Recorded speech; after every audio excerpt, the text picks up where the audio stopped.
اس کا جو صلہ ہے وہ وصول کرنے لگے۔ آیت نمبر 11، سوائے ان لوگوں کے جنہوں نے صبر کی روش اختیار کی اور کیے نیک اعمال، انہی کے لیے مغفرت اور بہت بڑا اجر ہے۔ یعنی انسانوں کے بارے میں یہاں پہ بات ہو رہی ہے۔ ایسا نہیں ہے کہ سبھی انسانوں کا ایسا ہی ایٹیٹیوڈ ہوتا ہے، بلکہ ایسے بھی انسان ہیں جن کو اللہ تعالیٰ نے حقیقی ایمان کی نعمت سے نواز رکھا ہے، اور ان کے جو اعمال ہیں وہ اس طریقے سے نہیں ہے کہ جس طریقے کی بات ہو رہی ہے کہ مصیبت آئے گی تو وہ اس پہ بے صبرے ہو جائیں گے، اور اگر آپ کو نعمت مل جاتی ہے تو اس پہ اترانا شروع کر دیں۔ آیت نمبر 12 میں فرمایا جا رہا ہے، تو اے نبی صلی اللہ علیہ وسلم، شاید آپ کچھ چیزیں چھوڑ دیں اس میں سے جو آپ کو وحی کی جا رہی ہیں، اور آپ صلی اللہ علیہ وسلم کا سینہ اس سے تنگ ہو رہا ہے، جو وہ کہہ رہے ہیں کہ کیوں نہیں ان کے اوپر اتار دیا گیا کوئی خزانہ، یا کیوں نہیں آیا ان کے پاس کوئی فرشتہ۔ اے نبی صلی اللہ علیہ وسلم، آپ تو صرف خبردار کرنے والے ہیں، اور ہر چیز کا ذمہ دار اللہ تعالیٰ ہیں۔ تو اس دور کی صورتوں میں ہم نے دیکھا کہ بار بار تسلی والے انداز ہیں کہ رسول اللہ صلی اللہ علیہ وسلم کو اس چیز کا احساس دلایا جا رہا ہے، آپ اس سب چیزوں کا جو برڈن ہے وہ نہیں لیں، آپ کے جو تمام معاملات ہیں اللہ تعالیٰ خود دیکھیں گے، آپ نے صرف دعوت دینی ہے، لوگوں کو خبردار کرنا ہے، اچھے برے کی جو ہے تمیز سکھانی ہے، اور یہ کہ آپ کا مقصد یہ نہیں ہے کہ کوئی بھی معجزہ جو دکھائیں اور اس کے بعد لوگوں کو جو ہے امپریس کر دیں، یعنی یہ بھی نہیں کہ ان لوگوں پہ عذاب کیسے آئے گا، کب آئے گا، بھیجنا ہے یا نہیں بھیجنا، یہ سارے اختیارات اللہ تعالیٰ نے اپنے ہی پاس رکھے ہوئے ہیں۔ کیا وہ کہتے ہیں کہ یہ قرآن اس نے خود گھڑ لیا ہے؟ آپ صلی اللہ علیہ وسلم کہیے کہ اچھا تم لوگ بھی لے آؤ اس جیسی 10 صورتیں گھڑی ہوئیں، اور بلا لو تم جس کو بھی بلا سکتے ہو اللہ کے سوا، اگر تم سچے ہو۔ تو ہم نے یہ دیکھا لاسٹ ٹائم بھی ہمارے پاس سورہ بنی اسرائیل بھی آئی، اور اس کے علاوہ سورہ یونس میں بھی، تو یہ چیلنج مشرکین کو بار بار دیا گیا، اور یہ قیامت تک کا چیلنج ہے کہ کوئی بھی اس کو پورا کرنا چاہے تو کرے، ایک کھلا چیلنج ہے کہ ایسا کر سکتے ہو کہ اس جیسا قرآن اگر تم بھی بنا سکتے ہو تو بنا لو۔ پہلے جو ہے چیلنج تھا پورے قرآن کا، سورہ بنی اسرائیل کی آیت نمبر 88 میں، اس کے بعد 10 صورتوں کا چیلنج دیا گیا، اس کے بعد جو ہے سورہ یونس میں اور سورہ بقرہ میں کہا گیا کہ ایک آیت ہی بنا لاؤ، یا ایک صورت ہی بنا لاؤ، تو آیت نمبر 14 میں بتایا گیا، پھر اگر وہ تمہارے مددگار تمہارے دعا کو قبول نہ کریں، یعنی اگر وہ اس چیلنج کو قبول کرنے کی جرت نہ کر سکیں اور تمہاری مدد کو نہ پہنچ سکیں، تو جان لو کہ یہ اللہ ہی کے علم سے نازل ہوا ہے، اور یہ کہ کوئی معبود نہیں ہے سوائے اس کے، تو کیا اب تم سر تسلیم خم کرتے ہو؟ تو obviously یہ والا جو چیلنج ہے یہ کوئی پورا کر بھی نہیں سکتا، ان کے جو معبود ہیں ان کو یہ پکارتے بھی رہیں گے تو کیا ہوگا؟ یہ لوگ کچھ ایک صورت تک بنا نہیں سکتے، تو پورا قرآن تو بالکل ہی ایک الگ بات ہو گئی۔ جو لوگ دنیا کی زندگی اور اس کی زیب و زینت کے طالب ہوں، ہم ان کے اعمال کا پورا بدلہ انہیں اسی دنیا میں دے دیتے ہیں، اور اس میں ان کی حق تلفی نہیں کی جاتی۔ تو یہاں پہ وہ سبھی لوگ ہم میں سے جو بھی ہیں، ہم سب، ان کے لیے یہ ایک بہت زیادہ الارمنگ جو ہے یہ آیت ہے کہ جن کے دماغ پہ دماغ پہ جو ہے دنیا چھائی رہتی ہے، یعنی ہماری جتنی بھی اللہ تعالیٰ نے ہمیں صلاحیتیں دی ہوئی ہیں، ہم ان کو کس لیے جو ہے وہ سرو کرتے ہیں؟ تاکہ دنیا کما لیں، ہمیں یہ بھی مل جائے، وہ بھی مل جائے، ہمیں ساری ضروریات زندگی بھی مل جائے، مال و دولت سب بھی کچھ مل جائے، ایون ہماری ساری پلاننگ جو ہے وہ دنیا سے شروع ہو کے دنیا تک ہی ختم ہوگی۔ تو ان کے لیے یہی ایک بہت ہی سمپل سٹائل میں اللہ تعالیٰ نے بتایا کہ ان کو پھر سبھی کچھ دے دیا جائے گا، ان کے جو اعمال بھی ہوں گے کوئی، تو ان کا بدلہ دنیا میں ہی دے دیا جائے گا، پھر آخرت میں کیا ہوگا ان کے لیے؟ تو آیت نمبر 16 میں ہم دیکھتے ہیں، یہی لوگ ہیں جن کے لیے آخرت میں کچھ نہیں ہے سوائے آگ کے، اور اس دنیا میں انہوں نے جو کچھ کیا وہ سب ہبت ہو جائے گا، اور جو اعمال انہوں نے کیا وہ بھی ضائع ہو جائیں گے۔ تو دنیا کے لیے اگر سب کچھ کرتے رہیں گے، دنیا میں اگر اس کا صلہ مل جائے گا، تو پھر آخرت میں کیا ہوگا ہمارے لیے اگر ہم اس دنیا کی ہی ساری جو ہے چاہت کرتے رہیں گے؟ اور پھر جب وہاں پہ پہنچیں گے تو ہمیں پتہ چلے گا کہ سب کچھ ہم نے کیا ہی وہیں کے لیے تھا، ہماری ساری ایفرٹس، ہر ایک چیز، خواہشات، تو اب کچھ بھی نہیں ہے، کوئی ایک جو نیکی ہے وہ بھی نہیں ہے ہمارے لیے، تو ہر ایک چیز جو ہے یوں سمجھے کہ وہ جو پلڑا ہے وہ خالی کا خالی ہوگا۔ آیت نمبر 17 ہے، تو بھلا وہ شخص جو اپنے رب کی طرف سے ایک واضح دلیل پر ہو، اور اس کے پیچھے آئے اللہ کی طرف سے ایک گواہ بھی، اور اس سے پہلے کتاب موسیٰ بھی موجود تھی جو امام بھی تھی اور رحمت بھی۔ یہی وہ لوگ ہیں جو اس قرآن پر ایمان لائیں گے، اور جو اس کا انکار کرے گا ان گروہوں میں سے تو آگ ہی اس کے وعدہ کی جگہ ہے۔ تو آپ صلی اللہ علیہ وآلہ وسلم اس کے بارے میں کسی شک میں نہیں پڑے، یقیناً یہ حق ہے آپ صلی اللہ علیہ وآلہ وسلم کے رب کی طرف سے، لیکن اکثر لوگ ایمان لانے والے نہیں ہیں۔ اب یہ جو قرآن کریم ہے اس کے بارے میں جو بات ہو رہی ہے کہ یہ رب کی طرف سے واضح طور پر ایک جو ہے دلیل ہے، اور اللہ کی معرفت وہ پوری کی پوری موجود ہے، اور جب وحی کے ذریعے واضح ہدایت ہر ایک تک پہنچ گئی ہے تو پھر جو ہے خوابیدہ معرفت جو ہے وہ فوراً جاگ جاتی ہے۔ یعنی کوئی بھی ایسا انسان جو اپنے آپ کو زمین اور آسمان کی ساخت، کائنات اور اس کے نظم کے بارے میں اس کو جو واضح شہادتیں مل رہی تھیں اور اس کے پاس قرآن کی صورت میں اللہ تعالیٰ کی طرف سے بھی آ گئی گواہی، تو یوں سمجھے کہ اس پہ ایک سٹیمپ ہو گیا، تصدیق ہو گئی، تو پھر وہ انسان ایمان کیوں نہیں لائے گا؟ آیت نمبر 18، اور اس شخص سے بڑھ کر ظالم کون ہوگا جس نے اللہ پر جھوٹ باندھا؟ یہ وہ لوگ ہیں جو پیش کیے جائیں گے اپنے رب کے سامنے، اور گواہی دینے والے کہیں گے کہ یہ وہ لوگ ہیں جنہوں نے جھوٹ باندھا تھا اپنے رب پر۔ آگاہ ہو جاؤ، ایسے ظالموں پر اللہ کی لعنت ہے۔ اب ہم دیکھتے ہیں کہ اللہ کی لعنت کن پر ہے؟ جو اللہ پر جھوٹ گڑھتے ہیں، خود سے ہی چیزوں کو بنا بنا کے لوگوں کے سامنے پیش کرتے ہیں، اور ایسا کرنے کی وجہ کیا ہے؟ تاکہ کوئی بھی ایمان کے راستے پر استقامت سے کھڑا نہیں ہو سکے۔ کون ہے جھوٹ گڑھنے والے؟ ہم سبھی جانتے ہیں، سب سے بڑھ کر تو جو غلام احمد قادیانی کا جو ایجنڈا ہے اور اس کے پیروکار ہیں وہ سبھی اس میں شامل ہیں۔ 19 آیت ہے، جو اللہ کے راستے سے روکتے ہیں اور اس میں کجائی تلاش کرتے ہیں، اور یہی لوگ آخرت کے منکر ہیں۔ اوبویسلی ان کو آخرت پر یقین نہیں ہے، اس لیے وہ دنیا میں یہ سارے اس قسم کے اعتراضات کرتے رہتے ہیں تاکہ کوئی بھی حق کے راستے پہ نہیں چلے۔ 20، یہ لوگ زمین میں اللہ کو ہرگز عاجز کرنے والے نہیں ہیں، اور نہ ہی اللہ تعالیٰ کے سوا ان کا کوئی حمایتی ہے۔ ان کے لیے عذاب دگنا کیا جاتا رہے گا، اس لیے کہ نہ تو وہ سننے کی صلاحیت رکھتے تھے اور نہ ہی دیکھتے تھے۔ اب کس طرح کی ان کی حالت ہے؟ سورہ بقرہ میں ہم نے پڑھا تھا، صم بکم عمی فہم لا یرجعون۔ حق کے لیے ان لوگوں کی رویہ جو ہے ان کا اسی طریقے سے ہے، اور یہی وجہ ہے کہ ان کو عذاب دیا جاتا رہے گا، اور یہاں پہ عذاب بڑھانے کی بات کیا جا رہی ہے، یعنی کہ دگنا کیا جاتا رہے گا۔ آیت نمبر 21، یہ وہ لوگ ہیں جنہوں نے اپنے آپ کو برباد کر لیا اور ان سے گم ہو گیا جو کچھ وہ افتراء کیا کرتے تھے۔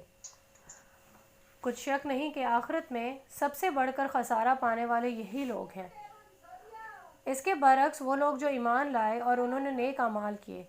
وہ اپنے رب کے سامنے عاجزی کی، وہ ہوں گے جنت والے اور اس میں رہیں گے ہمیشہ ہمیش۔ ان دونوں گروہوں کی مثال ایسے ہے جیسے ایک شخص اندھا اور بہرا ہو اور دوسرا دیکھنے اور سننے والا۔ کیا یہ دونوں برابر ہیں مثال کے اعتبار سے؟ تو کیا تم نصیحت اخذ نہیں کر سکتے؟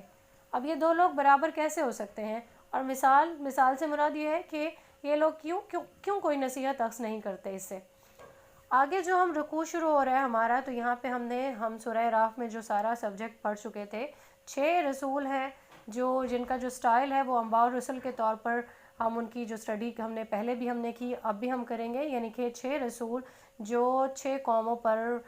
جو ہے مبعوث ہوئے تھے، اور ان کے حالات ہم نے پہلے پڑھے تھے۔ وہ 6 رسول کون کون سے تھے؟ حضرت نوح علیہ السلام کے بارے میں پڑھا، پھر اس کے بعد حضرت ہود علیہ السلام، حضرت صالح علیہ السلام، پھر حضرت شعیب علیہ السلام، پھر حضرت لوط علیہ السلام، اور آخر میں حضرت موسیٰ علیہ السلام کا تذکرہ ہے۔ تو قرآن کریم میں ابھی تک ہم نے دیکھا، سورہ راف میں بھی ہم نے دیکھا، ابھی بھی ہم دیکھ رہے ہیں، تو تکرار کے ساتھ یہ سارا موضوع چلتا رہے گا۔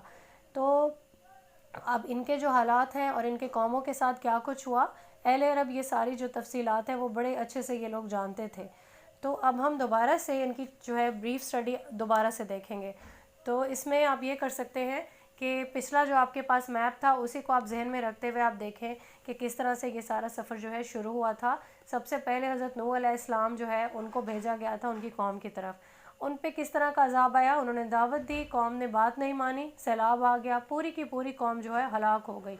تو پوری جو نسل انسانی تھی وہ صرف یہیں پہ آباد تھی، ارد گرد کا کوئی جو ہے تذکرہ نہیں ہے کہ باقی بھی کہیں پہ لوگ آباد تھے۔ چنانچہ سب کے سب لوگ اگر یہیں پہ تھے تو سیلاب آیا، اس کا مطلب کیا ہے کہ سبھی لوگ غرق ہو گئے۔ اور پھر اس کے بعد حضرت نوح علیہ السلام کی کشتی میں جتنے لوگ سوار ہوئے تھے انہی کی اولاد سے ہی نسلیں آگے چلیں، انہی سے ہی قومیں بنیں۔ تو حضرت نوح علیہ السلام کے ایک بیٹے کا نام تھا سام،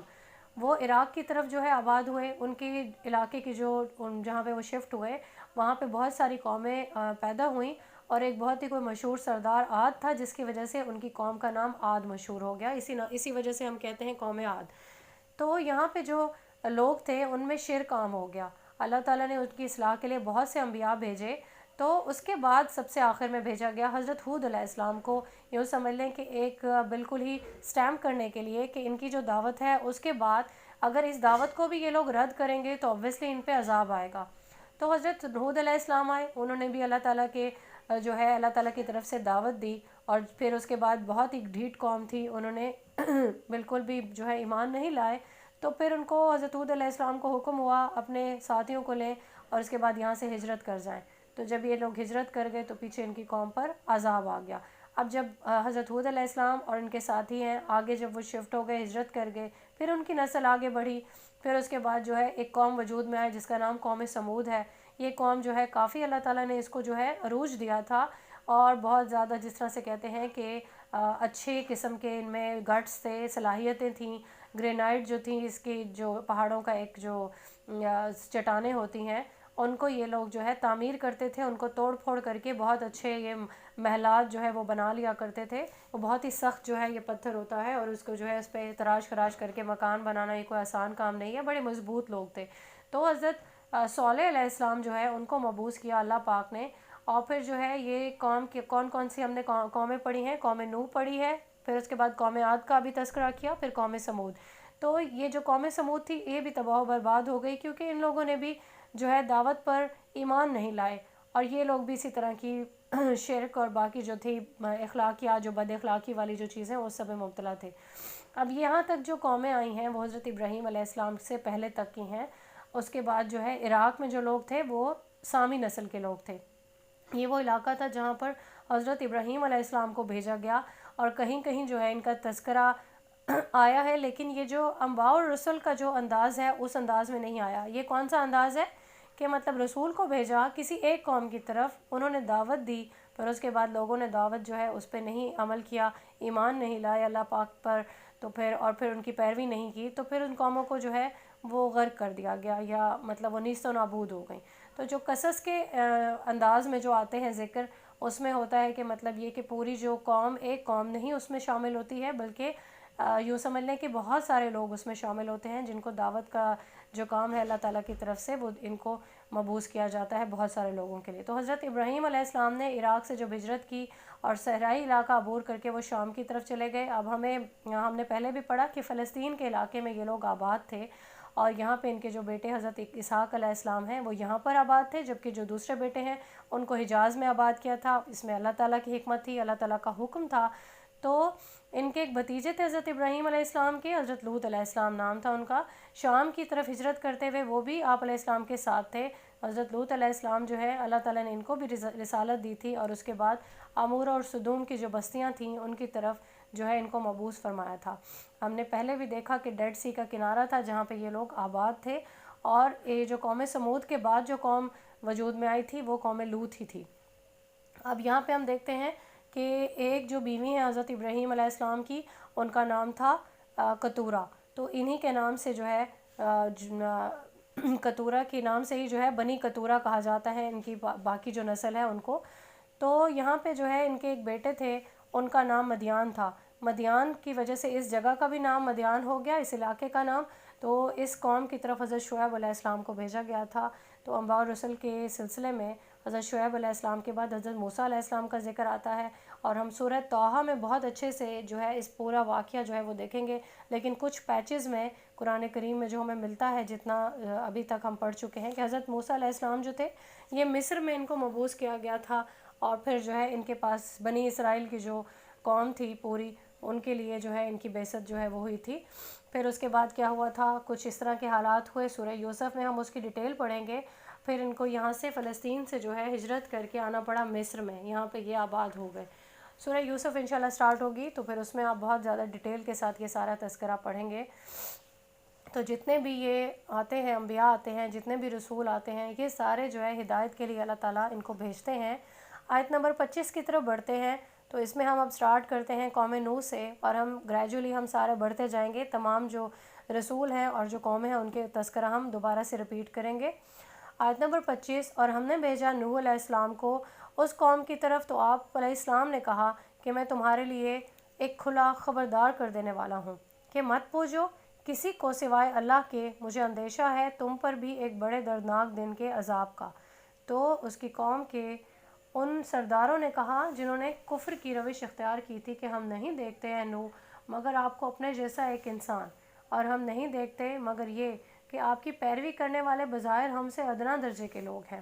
اور ہمیں نظر نہیں آتی اپنے مقابلے میں تم لوگوں کی کوئی بھی فضیلت، بلکہ ہمارا گمان تو یہی ہے کہ تم لوگ جھوٹے ہو۔ اب یہاں پہ دیکھیں یہ جو سٹیٹس کا جو ڈیفرنس ہے نا، یہ شروع سے ہی سمجھ لیں کہ چلا آ رہا ہے۔ اب جو معاشرے کے جو نچلے طبقے کے لوگ سمجھے جاتے تھے تو وہ جو ہے اوبویسلی وہ بہت جلد ایمان لے آئے، تو جو باقی لوگ تھے سرداروں کا جن کا لیول تھا وہ سارے لوگ جو ہے اس پہ ٹونٹنگ ان کا ایک سٹائل تھا کہ آپ میں ایسی کیا اسپیشلٹی ہے،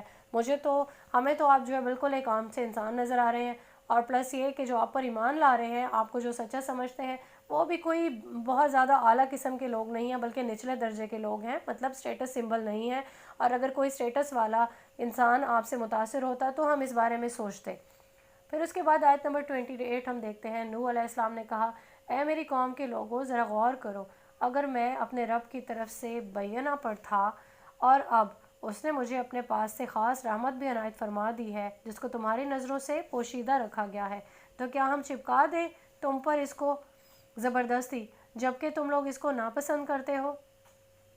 اب یہاں پہ یہ بات بتائی جا رہی ہے حضرت نوح علیہ السلام کی طرف سے کہ میرا جو ایٹیٹیوڈ ہے بہت اچھے سے آپ لوگ جانتے ہیں، میرا کردار بھی اس سے بھی آپ لوگ واقف ہیں، تو آپ اگر غور و فکر کریں تو میں پہلے بھی ایک جو ہے بہترین شخصیت کا حامل ایک انسان تھا، اور اس کے بعد جو ہے اللہ تعالیٰ کی طرف سے ایک اور رحمت ہوئی کہ اللہ تعالیٰ کی وحی آتی ہے مجھ پہ، اور ان سب چیزوں کو تم لوگ نہیں پہچان سکتے، اس کے بارے میں نہ ہی میں تمہیں بتا سکتا ہوں بلکہ میں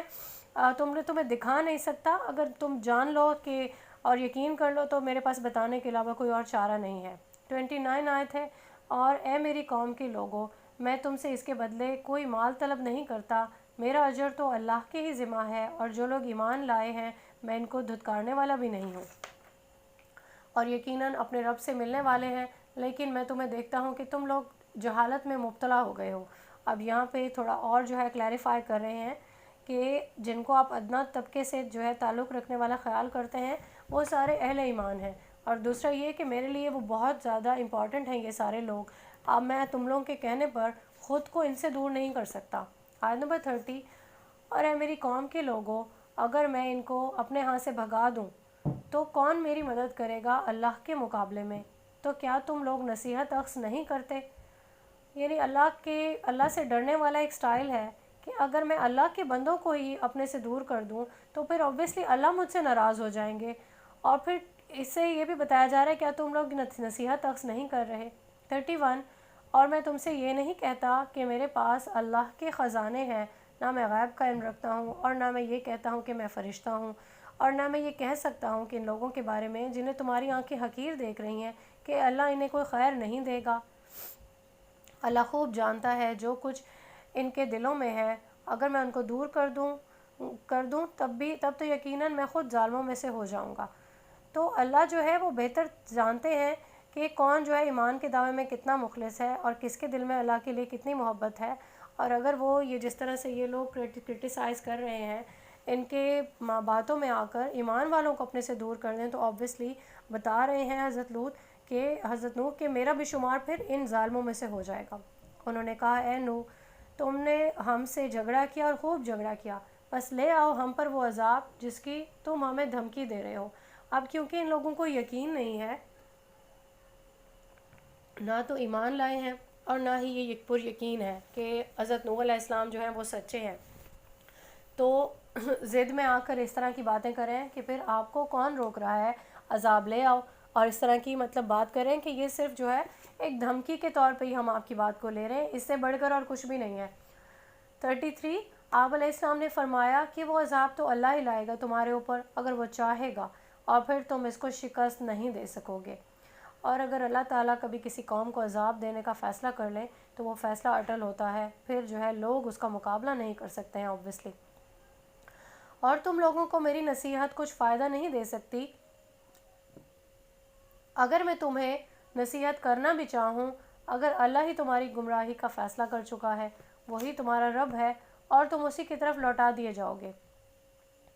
کیا یہ دیکھتے ہیں کہ اس محمد صلی اللہ علیہ وآلہ وسلم نے اس قرآن کو گھڑ لیا ہے؟ آپ صلی اللہ علیہ وآلہ وسلم کہیے کہ اگر میں اسے گھڑ لیا ہے تو اس کا وبال مجھ پر ہی آئے گا، اور میں بری ہوں اس سے جو جرم تم کر رہے ہو۔ اب یہاں پہ جو ہے ایک پورا سلسلہ چل رہا تھا جس میں حضرت نوح علیہ السلام کے جو ہے ساری آیات انہی کے بارے میں ہی تھی، تو درمیان میں ایک جگہ پر مخاطب کیا گیا ہے رسول اللہ صلی اللہ علیہ وآلہ وسلم کو کہ اے نبی، یہ باتیں جو آپ صلی اللہ علیہ وآلہ وسلم کو بذریعہ وحی بتاتے ہیں، جیسے نوح علیہ السلام اور آپ علیہ السلام کی قوم کی گفت و شنید نقل ہوئی ہے، تو مشرکین مکہ کہتے ہیں یہ باتیں جو ہے آپ اپنی طرف سے بنا کر انہیں سناتے ہیں۔ تو ان پر یہ چیز بالکل اچھے سے واضح کر دیں کہ اگر میں نے یہ جرم کیا ہے تو obviously اس کا وبال مجھ پر آئے گا۔ اس کے بعد اگلی آیات میں دوبارہ سے حضرت نوح علیہ السلام کا جو سلسلہ ہے وہ سٹارٹ ہو رہا ہے، آیت نمبر 36، اور وہی کر دی گئی نوح کی طرف کہ اب کوئی شخص ایمان نہیں لائے گا تمہاری قوم میں سے سوائے ان لوگوں کے جو ایمان لا چکے ہیں، تو جو کچھ وہ کر رہے ہیں آپ علیہ السلام اس کی وجہ سے غمگین نہ ہو، اور اب آپ علیہ السلام کشتی بنائیے ہماری نگاہوں کے سامنے اور ہماری ہدایت کے مطابق، اور جو لوگ ہیں اور جو ظالم ہیں ان کے بارے میں اب مجھ سے بات نہ کیجیے گا۔ اب یہ سب کے سب غرق کر دیے جائیں گے۔ اب یہاں پہ دو چیزیں ہیں اس آیت میں، ایک چیز بتائی جا رہی ہے کہ کشتی ہماری نگاہوں کے اور ہماری ہدایت کے مطابق بنائے، یعنی کشتی کی جو بنانے کا طریقہ کار ہے وہ اللہ تعالیٰ کی طرف سے وہی ہوا تھا کہ کون سی لکڑیاں استعمال کرنی ہے، کتنی لمبی چوڑی اور ساری چیزیں۔ اور دوسری بات یہ کی گئی ہے کہ اب جو ہے ان کے بارے میں فیصلہ ہو چکا ہے، کیونکہ منکرین جو ہیں ان کے بارے میں، تو اب آپ اس کے لیے بات نہ کیجیے گا، کیونکہ جتنے بھی جو رسول آئے تھے اپنی قوموں کی طرف، تو ان کے دل میں کہیں نہ کہیں ایک سافٹ کارنر بھی ضرور ہوا کرتا تھا اپنی قوم کے لوگوں کے لیے کہ اللہ پاک ان پر کوئی جو ہے نا بڑا عذاب نہیں آئے یا ان کو کہیں سے کوئی ہدایت مل جائے۔ مطلب ایک وقت مقرر ہوتا تھا اللہ تعالیٰ کی طرف سے، اگر اس وقت تک یہ لوگ اس پر ایمان نہیں لاتے تھے تو پھر obviously وہ پھر سردار جو عذاب ہوتا تھا اس کے مستحق ہو جاتے تھے۔ آیت نمبر 38، اور آپ علیہ السلام کشتی بنا رہے تھے، اور جب بھی آپ علیہ السلام کے پاس سے گزرتے آپ علیہ السلام کی قوم کے سردار تو وہ آپ علیہ السلام کا مذاق اڑاتے۔ نوح فرماتے تھے کہ اگر تم ہم سے تمسخر کر رہے ہو اور ہم بھی تم سے تمسخر کریں گے جیسے کہ اب تم کر رہے ہو، تو یہاں پہ اس مذاق اڑانے کی وجہ کیا تھی؟ اب اس چیز کو ہم خود بھی امیجن کر سکتے ہیں کہ کوئی ایسا علاقہ ہو جہاں پر ارد گرد پانی کا کوئی نام و نشان نہ ہو، کوئی سمندر، کوئی دریا، کوئی ایسی جگہ نہ ہو، اور وہاں پہ اگر کوئی بہت بڑی کشتی بنا رہا ہو تو پھر دیکھنے والے جو ہے وہ سوچ سکتے ہیں، مذاق اڑا سکتے ہیں کہ کہیں جو ہے ان کی جو ہے دماغی جو ہے حالت اس پہ شک کر سکتے ہیں کہ یہاں پہ اتنی خشکی میں آخر کیا کام ہے اس کشتی کا، تو اسی چیز کو لے کے وہ لوگ مذاق اڑاتے رہے۔ 39، تو عنقریب تم جان لو گے کہ کس پر آتا ہے وہ عذاب جو اسے رسوا کر دے گا، اور کس پر اترتا ہے وہ عذاب جو قائم رہنے والا دائمی ہوگا، یہاں تک کہ ہمارا حکم آ گیا اور تنور جوش سے ابل پڑا۔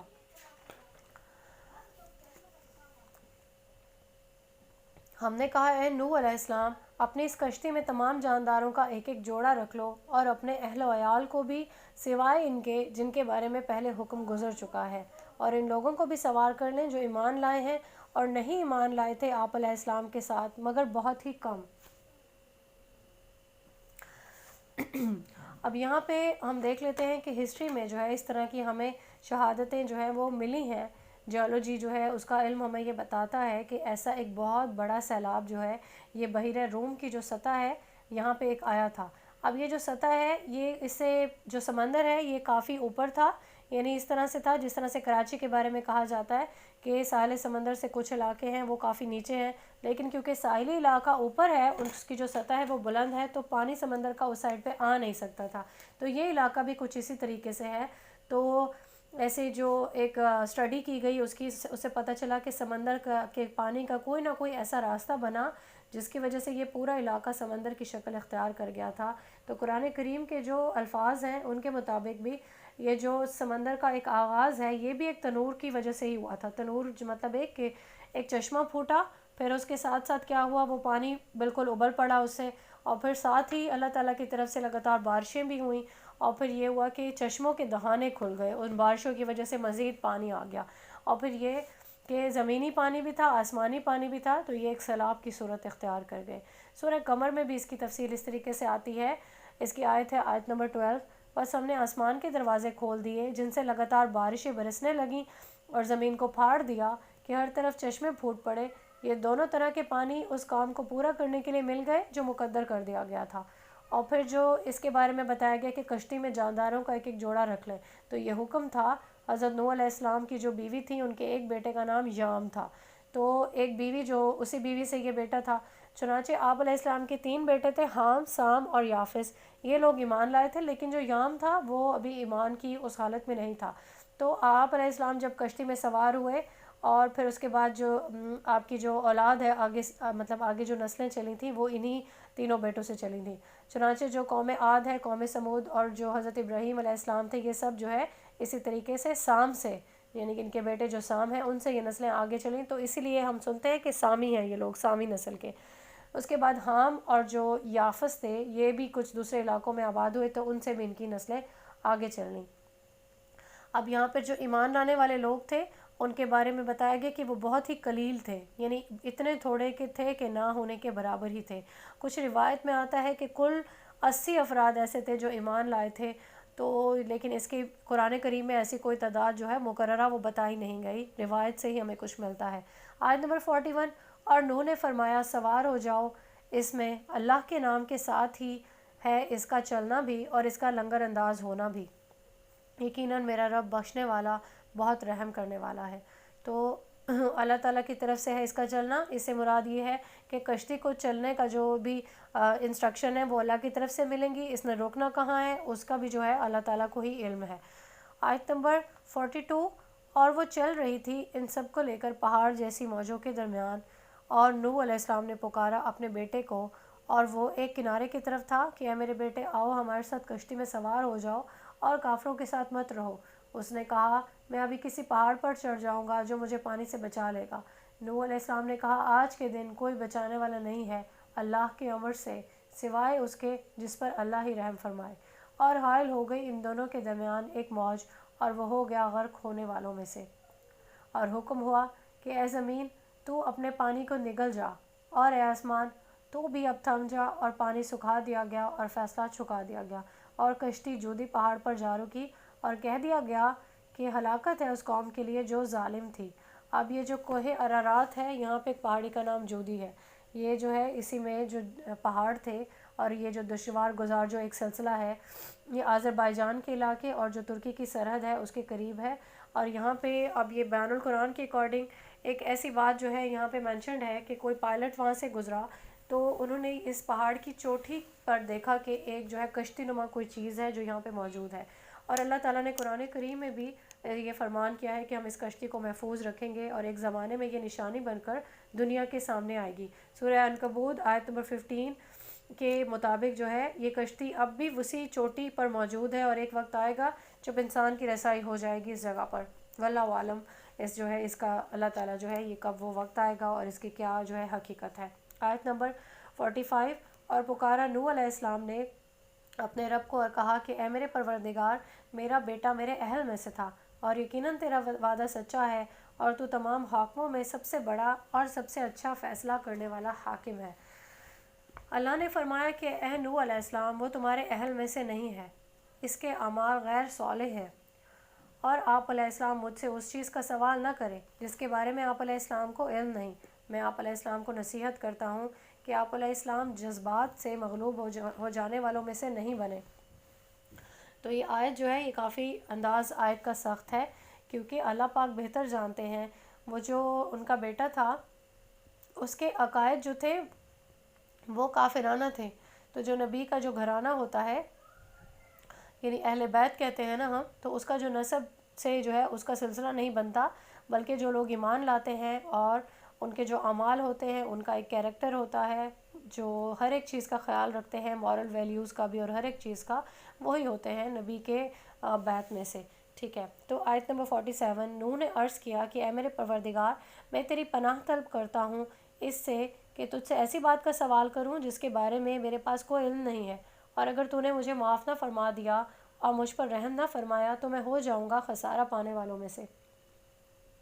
حکم ہوا کہ اے نوح اتر جاؤ ہماری طرف سے سلامتی اور برکتوں کے ساتھ جو آپ علیہ السلام پر بھی ہوں اور ان امتوں پر بھی جو آپ علیہ السلام کے ساتھیوں کی نسلوں سے وجود میں آئی ہیں،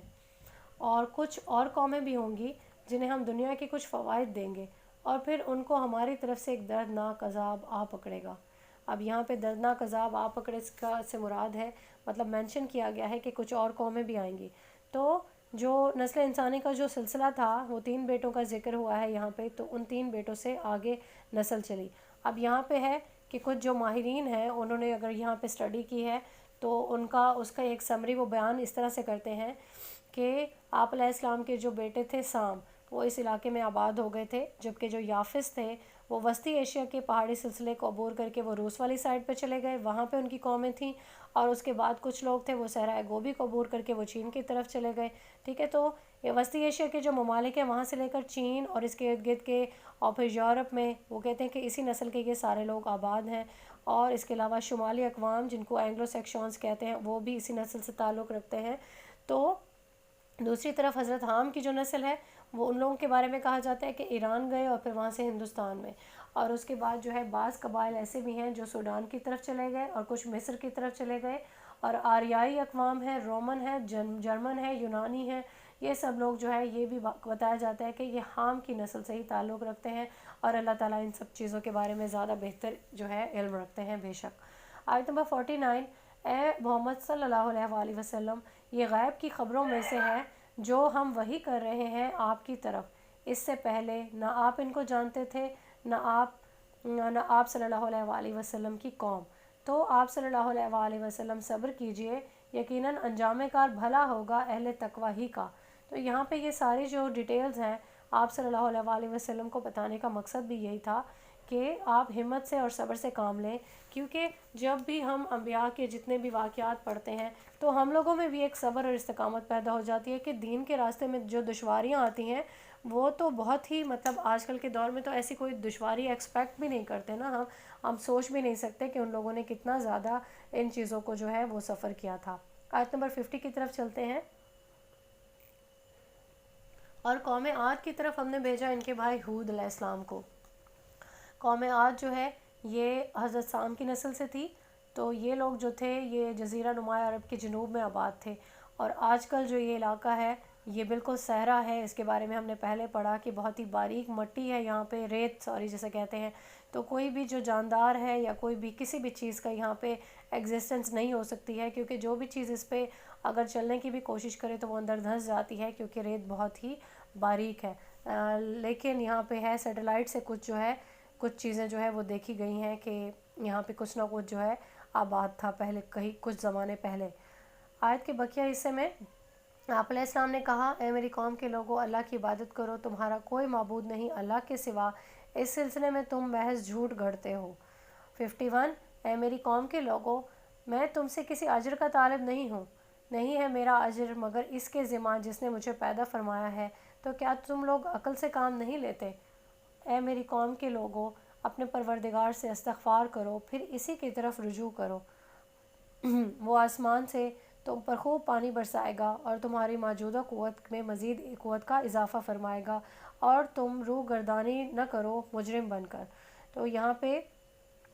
پہ جو ہے اللہ تعالیٰ جو ہے جب کسی قوم کی طرف اپنے رسولوں کو بھیجتے ہیں تو ایسا ہوتا ہے کہ اگر وہ ان کی بات مان لیتے ہیں اور ایمان لے آتے ہیں تو پھر کیا ہوتا ہے، اللہ تعالیٰ کی بہت ساری نعمتیں جو ہیں ان کے دروازے کھل جاتے ہیں۔ اگر وہ ان کی بات نہیں مانتی، دعوت پر ایمان نہیں لاتی، تو پھر ان کو تباہ و برباد کر دیا جاتا ہے۔ آیت نمبر 53، انہوں نے کہا کہ اے ہود، تم ہمارے پاس کوئی سند لے کر نہیں آئے،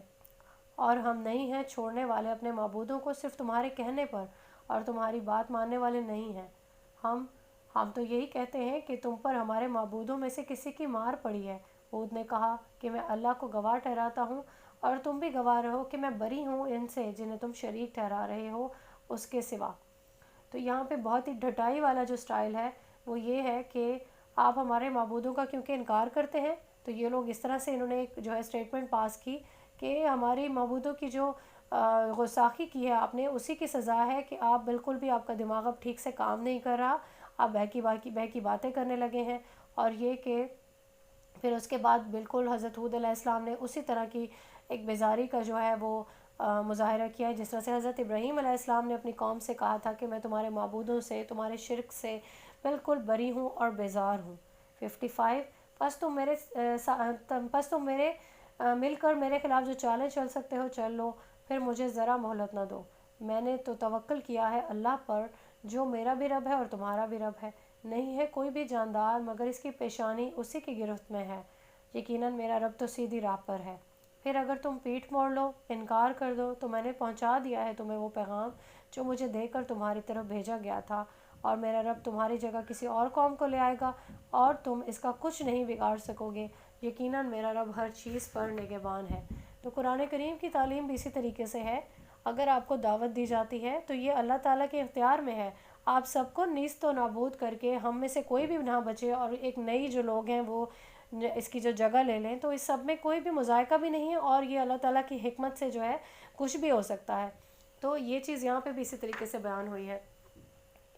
58 اور جب ہمارا عذاب کا فیصلہ آ گیا تو ہم نے بچا لیا ہود علیہ السلام کو اور آپ علیہ السلام کے اہل ایمان ساتھیوں کو اپنی رحمت سے، اور ہم نے انہیں نجات دے دی ایک بہت بھی بھاری عذاب سے۔ یہ تھی قوم عاد جنہوں نے انکار کیا اپنے رب کی آیات کا اور نافرمانی کی اس کے رسولوں کی، اور انہوں نے پیروی کی ہر سرکش و دشمن حق کے حکم کی، اور ان کے پیچھے لگا دی گئی لعنت اس دنیا میں بھی اور قیامت کے دن بھی۔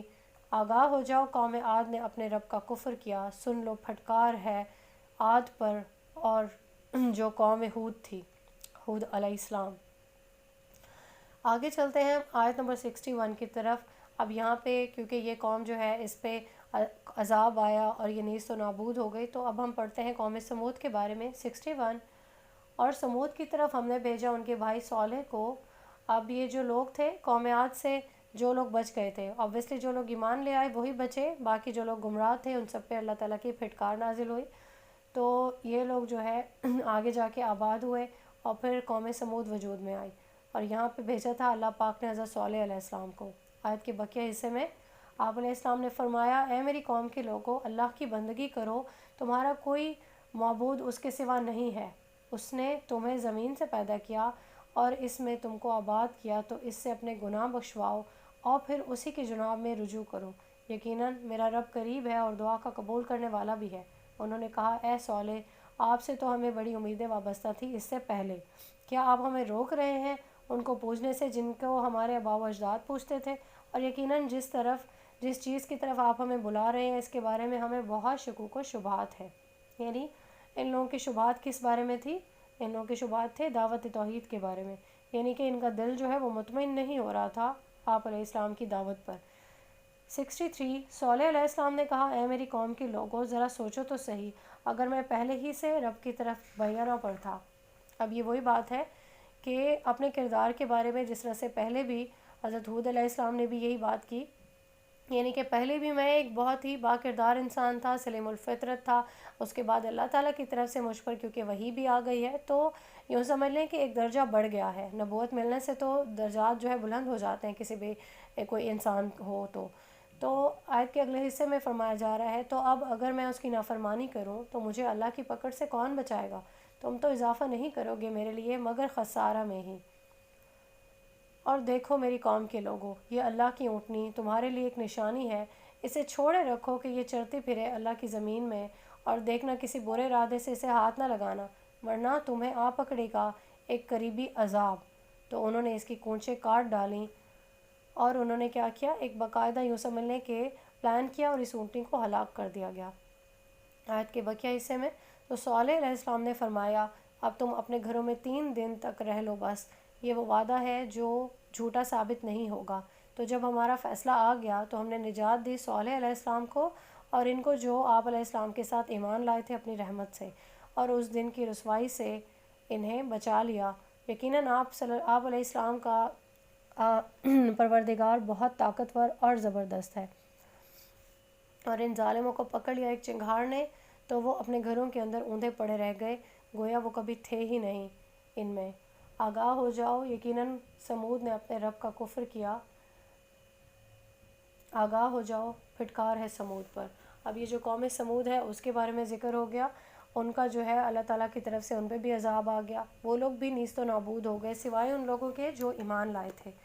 اب آگے جو آیات آ رہی ہیں اس میں ایک بالکل جو ہے تھوڑا سا ذکر حضرت ابراہیم علیہ السلام کا ہے، اور اس طرح سے ہے بہت ہی جو ہے ایک سٹائل ہے کہ پہلے جو ہے 3 رسولوں کا ذکر آیا، پھر اس کے بعد حضرت ابراہیم علیہ السلام کا ذکر آیا، ٹھیک ہے، تو یہاں پہ آپ دیکھیں گے کہ 3 رسول تھے نا، جو زمانہ حضرت ابراہیم علیہ السلام کے پہلے، اس سے پہلے کے تھے جو رسول، حضرت نوح علیہ السلام، حضرت ہود علیہ السلام اور حضرت صالح علیہ السلام۔ اب اس کے بعد تھوڑا سا جو ہے سلسلہ چلے گا حضرت ابراہیم علیہ السلام کا، اور اس کے بعد پھر جو باقی 6 ہم نے پڑھے ہیں نا ہم رسول اور ان کی قومیں، تو پھر اس کے بعد جو باقی کے 3 رسول ہیں ان کا ہم ذکر جو ہے وہ دیکھیں گے۔ ان میں حضرت لوط علیہ السلام کا بھی ذکر آئے گا، اور حضرت لوط علیہ السلام جو تھے وہ حضرت ابراہیم علیہ السلام کے ساتھ تھے، جب آپ خاص طور پر جب وہ اس سے مذاکرہ ہوا تھا، آگے چل کے انشاءاللہ وہ بھی ہم دیکھیں گے۔ تو حضرت لوط علیہ السلام ساتھ تھے، اور جب یہ سارا ہوا اور یہ بھی ایمان لے آئے تو اس کے بعد شام کی بستیوں میں بھیج دیا گیا تھا حضرت لوط علیہ السلام کو، اور پھر جو ہے اس کے بعد جب بھی ان کے قوم پہ بھی جب عذاب آنے لگا تھا تو اللہ پاک نے جب فیصلہ کر لیا تھا تو حضرت ابراہیم علیہ السلام کے پاس فرشتوں کو پہلے بھیجا، اور پھر یہ ہوا کہ فرشتوں کو بھیجا، ساتھ میں حضرت لوط علیہ السلام کی قوم پہ عذاب آ جائے گا اس چیز کی بھی خبر دی، لیکن ساتھ میں حضرت سارہ کیونکہ وہ بانجھ تھیں، اور حضرت اسماعیل علیہ السلام جو تھے وہ پیدا ہو چکے تھے، تو ان کے پاس اولاد نہیں تھی، تو ان کو بھی یہاں پہ خوشخبری دی گئی حضرت اسحاق علیہ السلام کے آنے کی۔ تو ہم جو ہے آگے چل کے ان چیزوں کی ڈیٹیل بھی پڑھیں گے، اور سورہ اعراف میں ہم پہلے باقی جو رسول ہیں ان سب کا تذکرہ پڑھ چکے ہیں۔ آیت نمبر 69 کی طرف بڑھتے ہیں ہم۔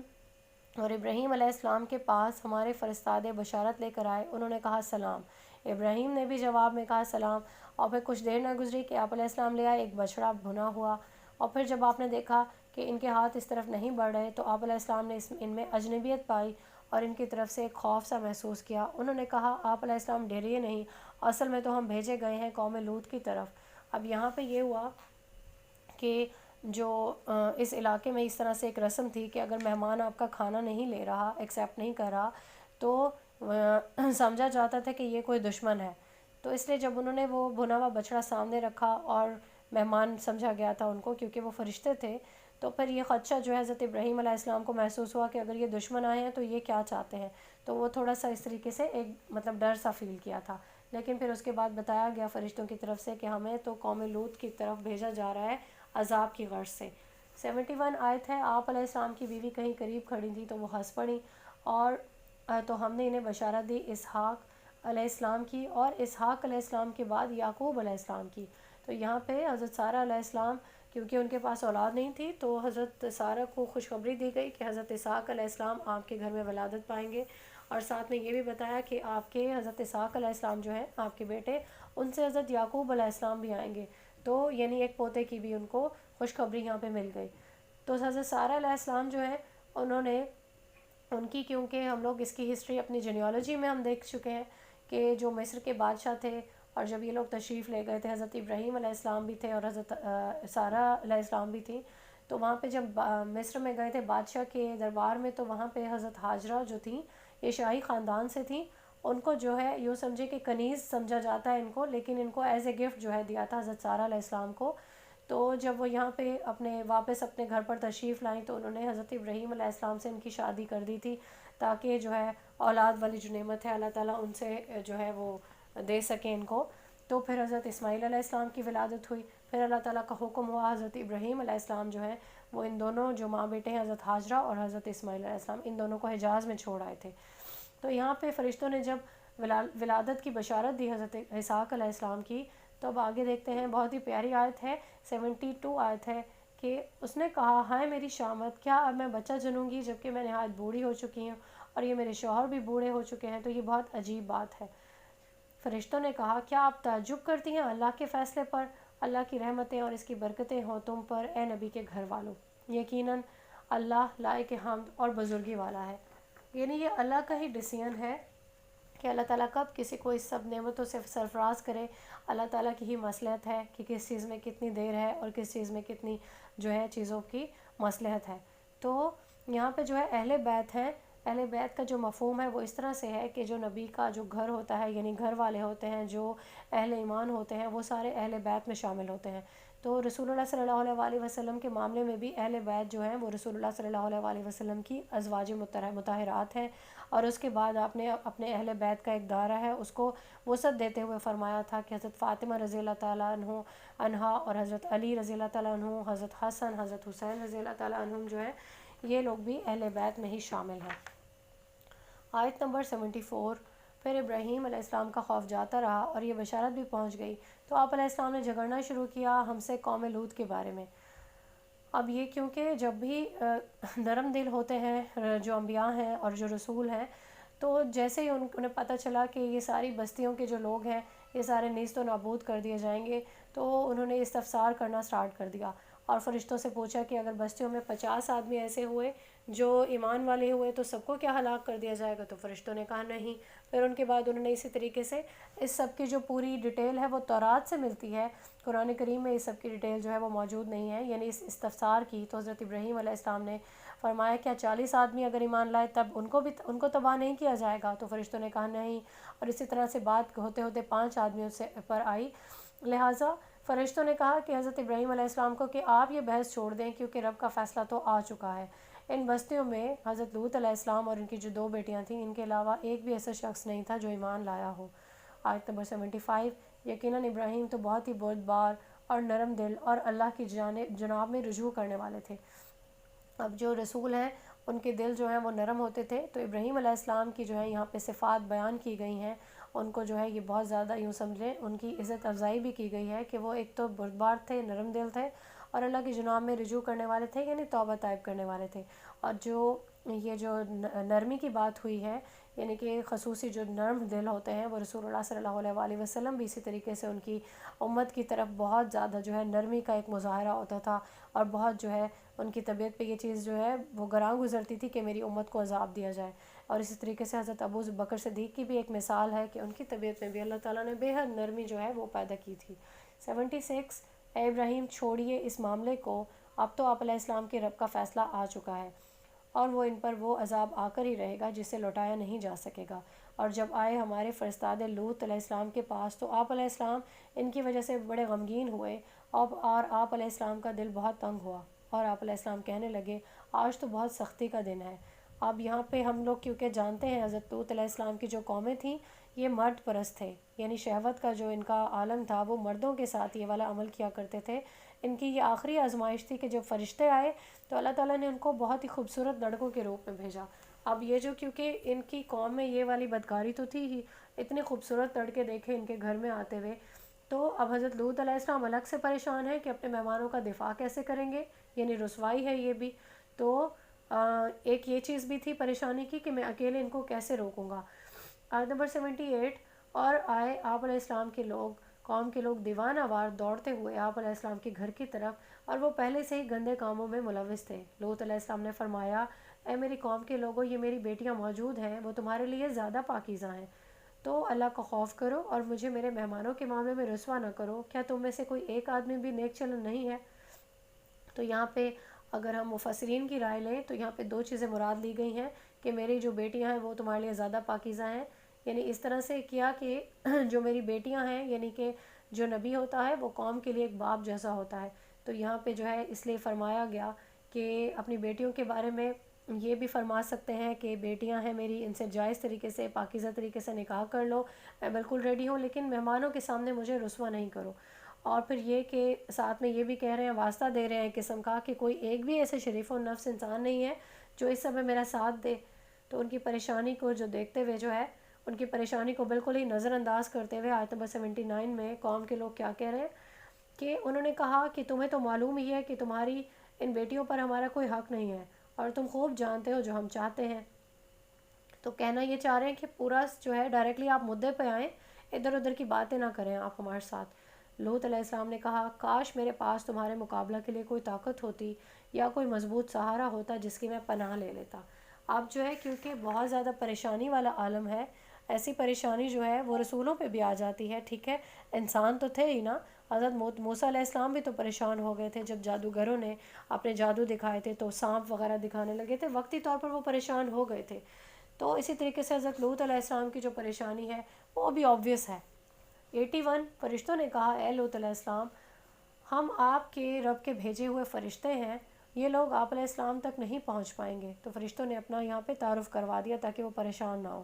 آیت کے اگلے حصے میں بس آپ علیہ السلام رات کے بقیہ حصے میں اپنے گھر والوں کو لے کے یہاں سے نکل جائیں اور کوئی بھی آپ میں سے مڑ کر پیچھے نہیں دیکھے سوائے آپ علیہ السلام کی بیوی کے اس پہ بھی وہی مصیبت آئے گی جو آپ سب پر آنے والی ہے۔ ان کے وعدے کا وقت صبح کا ہے، کیا صبح قریب نہیں ہے؟ تو یہاں پہ فرشتوں نے انسٹرکشن دے دی اللہ تعالیٰ کی طرف سے، کیونکہ ان کو انسٹرکشن دی تھی، اور پیچھے مڑ کے نہ دیکھنے کی مطلب یہ ہے کہ اپنے پیچھے جو آپ کے گھر والے بھی رہ جائیں گے، جیسے کہ بیوی کے بارے میں ہے کہ بیوی بھی ان کا کیونکہ ساتھ دیتی ہے، اسی قوم کی تھیں وہ، تو آپ نے پیچھے مڑ کے نہیں دیکھنا، لہٰذا آپ اپنی بیوی کو ساتھ نہیں لے کے جائیں گے۔ اچھا، جو بیوی کا ذکر ہے سورہ تحریم میں حضرت نوح علیہ السلام کی ایک مشرک بیوی تھی، اسی کے ساتھ ہوا ہے کہ اللہ کافروں کے لیے مثال بیان کرتا ہے۔ نوح علیہ السلام اور ان کی بیوی بیوی اور لوط علیہ السلام کی بیوی، یہ دونوں ہمارے برگزیدہ بندوں کے تحت تھیں، لیکن انہوں نے اپنے شوہروں سے خیانت کی، چنانچہ ان کے شوہر انہیں اللہ کے عذاب سے نہیں بچا سکے۔ ان دونوں عورتوں سے کہہ دیا گیا کہ تم بھی جہنم میں داخل ہونے والوں کے ساتھ جہنم میں داخل ہو جاؤ۔ تو یہاں پہ فرشتوں نے ساتھ میں وقت بھی بتایا کہ صبح کے وقت ہونے سے پہلے پہلے آپ نکل جائیں، کیونکہ صبح ہوتے ہی ان بستیوں پر عذاب آ جائے گا۔ 82 اور پھر جب ہمارا حکم آ پہنچا تو ہم نے اس کے اوپر کے حصے کو نیچا کر دیا، اور مزید ہم نے ان پر بارش کی کنکریاں برسائیں تہ در تہ۔ اب یہ جو اوپر کے حصے کو نیچے کر دینے کا مطلب یہ ہے کہ بالکل تباہ و برباد کر دیا۔ عمارت کا جو اوپر والا حصہ ہے وہ زمین بوس ہو گیا، اور پھر مزید یہ ہوا کہ ان پہ بارش ہوئی۔ اور سجیل کا جو ورڈ یوز ہوا ہے وہ ایک قسم کے پتھر تھے جیسے وہ بھٹیوں میں بنتے ہیں اور گیلی مٹی سے بنتے ہیں، اس طرح کے، اور سبھی جو ہے 83 میں بتایا گیا ہے وہ نشان زدہ تھے تمہارے رب کی طرف سے، یہ ان ظالموں سے کوئی زیادہ دور نہیں ہے۔ مطلب ہر آدمی کے لیے جو پتھر تھے وہ مخصوص تھے، نشان زدہ سے مراد یہی ہے۔ تو اب یہ جو مشرکین مکہ ہے، یہ جو بستیاں ہیں قوم لوط کی، یہ زیادہ دور نہیں ہے، یہاں پہ اس چیز کی نشاندہی کی گئی ہے۔ آیت نمبر 84، اور مدیان کی طرف ہم نے بھیجا ان کے بھائی شعیب علیہ السلام کو۔ ہم سورہ اعراف میں یہ چیز بھی بڑی تفصیل سے پڑھ چکے ہیں۔ ان لوگوں کا مسئلہ یہ تھا کہ باقی تو خرابیاں یہاں پہ بیان نہیں کی گئیں، لیکن یہ چیز بیان کی گئی ہے کہ یہ لوگ شرک وغیرہ تو بیان نہیں کیا، لیکن یہ بیان کیا گیا کہ مال میں ناپ تول میں کمی کرتے تھے، کیونکہ تجارت میں یہ لوگ کام کرتے تھے، تجارت ان کا پیشہ تھا۔ اور دوسرا یہ کام کرتے تھے جو قافلے گزرتے تھے ان کے راہ روک کے، اور پھر جو ہے ان کے مال وغیرہ لوٹ لیا کرتے تھے۔ آیت کے بقیہ حصے میں بتایا گیا، آپ علیہ السلام نے کہا، اے میری قوم کے لوگوں، اللہ کی بندگی کرو، تمہارا کوئی معبود نہیں اس کے سوا، اور نہ کم کرو ماپ اور تول کو، اور میں تمہیں آسودہ حال دیکھتا ہوں۔ لیکن اگر تم ان غلط کاریوں سے باز نہ آئے تو مجھے اندیشہ ہے تم پر ایک ایسے دن کے عذاب کا جو تمہیں گھیر لے گا۔ اور اے میری قوم کے لوگوں، پورا پورا دیا کرو پیمانہ اور تول عدل اور انصاف کے ساتھ، اور مت کم دیا کرو ان لوگوں کو ان کی چیزیں، اور نہ ہی زمین پر فساد کرتے پھرو۔ تو اللہ کی عطا کردہ بچت ہی تمہارے لیے بہتر ہے اگر تم مومن ہو،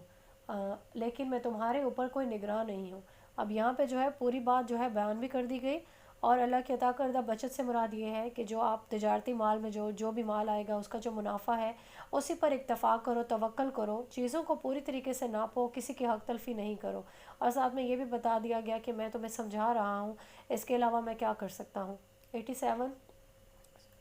انہوں نے کہا کہ اے شعیب، کیا تمہاری نماز تمہیں یہی حکم دیتی ہے کہ ہم چھوڑ دیں جن کو پوچھتے آئے ہیں ہمارے آباء و اجداد۔ اب یہاں پہ جو ہے حضرت شعیب علیہ السلام کی جو گفتگو ہے اس میں شرک کا تذکرہ نہیں ہے، مگر ان کے اس جواب سے یہ چیز بھی معلوم ہو رہی ہے کہ بنیادی طور پر وہ بھی اسی طریقے کا ان کا ایمان تھا کہ ایک اللہ کو بھی مانتے تھے، لیکن ساتھ میں چھوٹے چھوٹے معبودوں کو بھی مانتے تھے، یعنی کہ شرک میں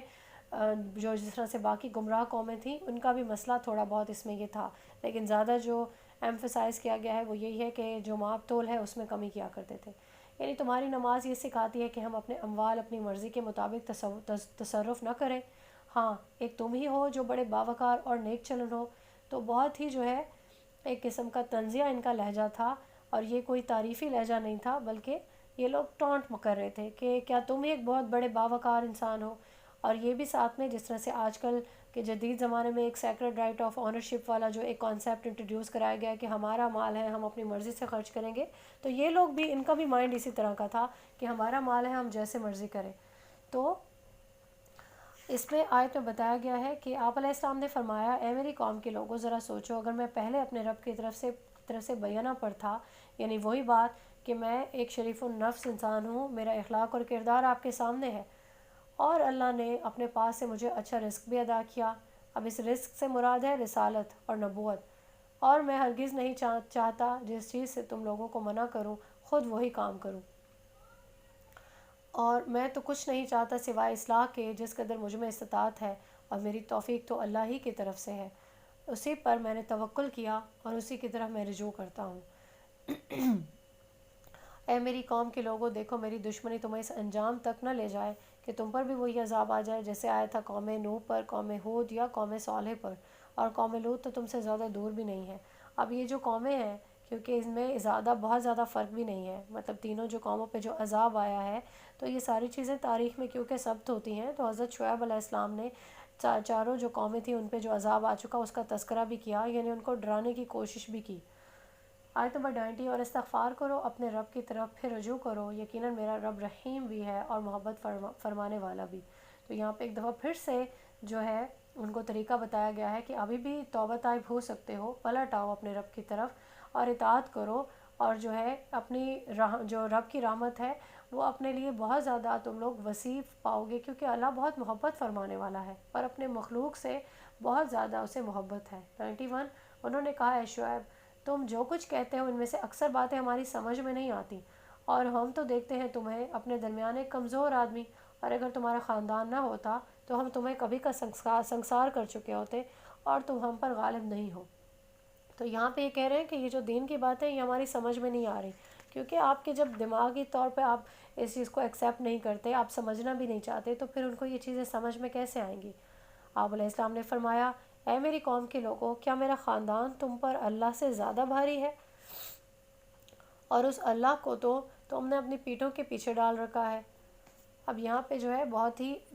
اس میں جس طرح سے کہتے ہیں کہ ڈرانے والا ایک سٹائل ہے کہ اللہ سے آپ لوگ نہیں ڈرے لیکن میرے خاندان سے ڈر رہے ہو۔ کیا میرا خاندان زیادہ طاقتور ہے اللہ سے؟ اللہ کو آپ لوگوں نے پس پوش ڈالا ہوا ہے، اور دوسرے جو اپنے آپ کے معبود ہیں ان پہ جو ہے آپ لوگ اکتفا کر رہے ہو۔ تو یہ سب چیزوں کا ایک قسم کا ڈرانے والا ایک پھر سے سٹائل تھا۔ تو یقیناً میرا رب تو اس سب کا احاطہ کیے ہوئے ہے جو کچھ تم کر رہے ہو۔ اے میری قوم کے لوگوں، تم کرو جو کچھ تم کر سکتے ہو اپنی جگہ پر، میں بھی کر رہا ہوں جو کچھ میں کر سکتا ہوں اپنی جگہ، اور تم میرے خلاف یعنی کہ جو کچھ بھی ریشہ دوانیاں کر رہے ہو کر لو، جو بھی چالیں چل سکتے ہو۔ اور یہاں پہ ایک چیلنج دیا گیا ہے آیت کے بقیہ حصے میں، عنقریب تم جان لو گے کہ کس پر وہ عذاب آتا ہے جو اسے رسوا کر دے گا، اور کون ہے جو جھوٹا ہے۔ تم انتظار کرو، میں بھی منتظر ہوں تمہارے ساتھ۔ پھر جب ہمارا حکم آیا تو ہم نے اپنی رحمت سے نجات دے دی شعیب علیہ السلام کو اور ان لوگوں کو جو آپ علیہ السلام کے ساتھ ایمان لائے تھے، اور ظالموں کو آپ پکڑا ایک زبردست کڑک نے، تو اپنے گھروں میں اوندے پڑے رہ گئے جیسے کہ وہ کبھی ان میں آباد ہی نہیں تھے۔ آگاہ ہو جاؤ کہ پھٹکار ہے مدیان پر جیسے کہ سمود پر پھٹکار ہوئی تھی۔ تو یہاں پہ اہل مدیان بھی ہے، یہ بھی بالکل نیست و نابود ہو گئے۔ آگے ہم دیکھتے ہیں آیت نمبر 96 میں موسیٰ علیہ السلام کی، یہاں پہ جو ہے بہت زیادہ ڈیٹیل میں یہ واقعہ موجود نہیں ہے لیکن تھوڑا سا تو 96 میں بتایا جا رہا ہے، اور ہم نے بھیجا موسیٰ علیہ السلام کو اپنی آیات اور واضح سند کے ساتھ فرعون اور اس کے سرداروں کی طرف، لیکن انہوں نے فرعون کی ہی پیروی کی، حالانکہ فرعون کا معاملہ راستی والا نہیں تھا۔ قیامت کے دن وہ آئے گا آگے چلتا ہوا اپنی قوم کے، پھر وہ آگ کے گھاٹ پر انہیں اتار دے گا، اور بہت ہی برا گھاٹ ہے جس پر وہ اتارے جائیں گے۔ اب یہاں یہ بیان ہو رہا ہے کہ جس طرح سے یہاں پہ ڈیل کرتا تھا فرعون، بالکل اپنی قوم کو آگے لے کے چلتا تھا، لیڈر تھا، تو قیامت کے دن بھی ایسا ہی ہوگا، وہ لیڈر بن کے آئے گا، قوم کے لوگ پیچھے پیچھے ہوں گے، اور پھر وہ جہنم والا جو گھاٹ ہے اس پہ اتار دے گا اپنی پوری قوم کو اور خود بھی۔ آیت نمبر 99، اور اس دنیا میں بھی لعنت ان کے پیچھے لگا دی گئی، اور قیامت کے دن بھی بہت ہی برا ہے وہ انعام جو ان کو ملنے والا ہے۔ 100، یہ ہیں ان کی بڑی بڑی بستیاں اور ان کی کچھ خبریں جو ہم آپ صلی اللہ علیہ وسلم کو سنا رہے ہیں، ان میں ایسی بھی ہیں جو ابھی تک قائم ہیں اور ایسی بھی ہیں جو بالکل ختم ہو گئی۔ یعنی یہاں پہ ایک بتایا جا رہا ہے کہ کچھ ایسی بستیاں بھی ہیں جن کے آپ کو کچھ نہ کچھ نام و نشان ملے گا، ٹھیک ہے، جیسے قوم سمود کے کھنڈرات ملتے ہیں، لیکن قوم جو عاد تھی وہ تباہ و برباد ہو گئی، اور اس کا جو ہے سوائے سیٹلائٹ کی کچھ نشاندہی کے کچھ بھی نہیں وہاں پہ نظر آ رہا۔ 101 آیت ہے، اور ہم نے ان پہ کوئی ظلم نہیں کیا بلکہ انہوں نے اپنی جانوں پر خود ظلم ڈھایا، تو ان کے کچھ بھی کام نہ آ سکے گی ان کے وہ معبود جنہیں وہ اللہ کے سوا پکارا کرتے تھے جب آپ صلی اللہ علیہ وسلم کے رب کا حکم آ پہنچا۔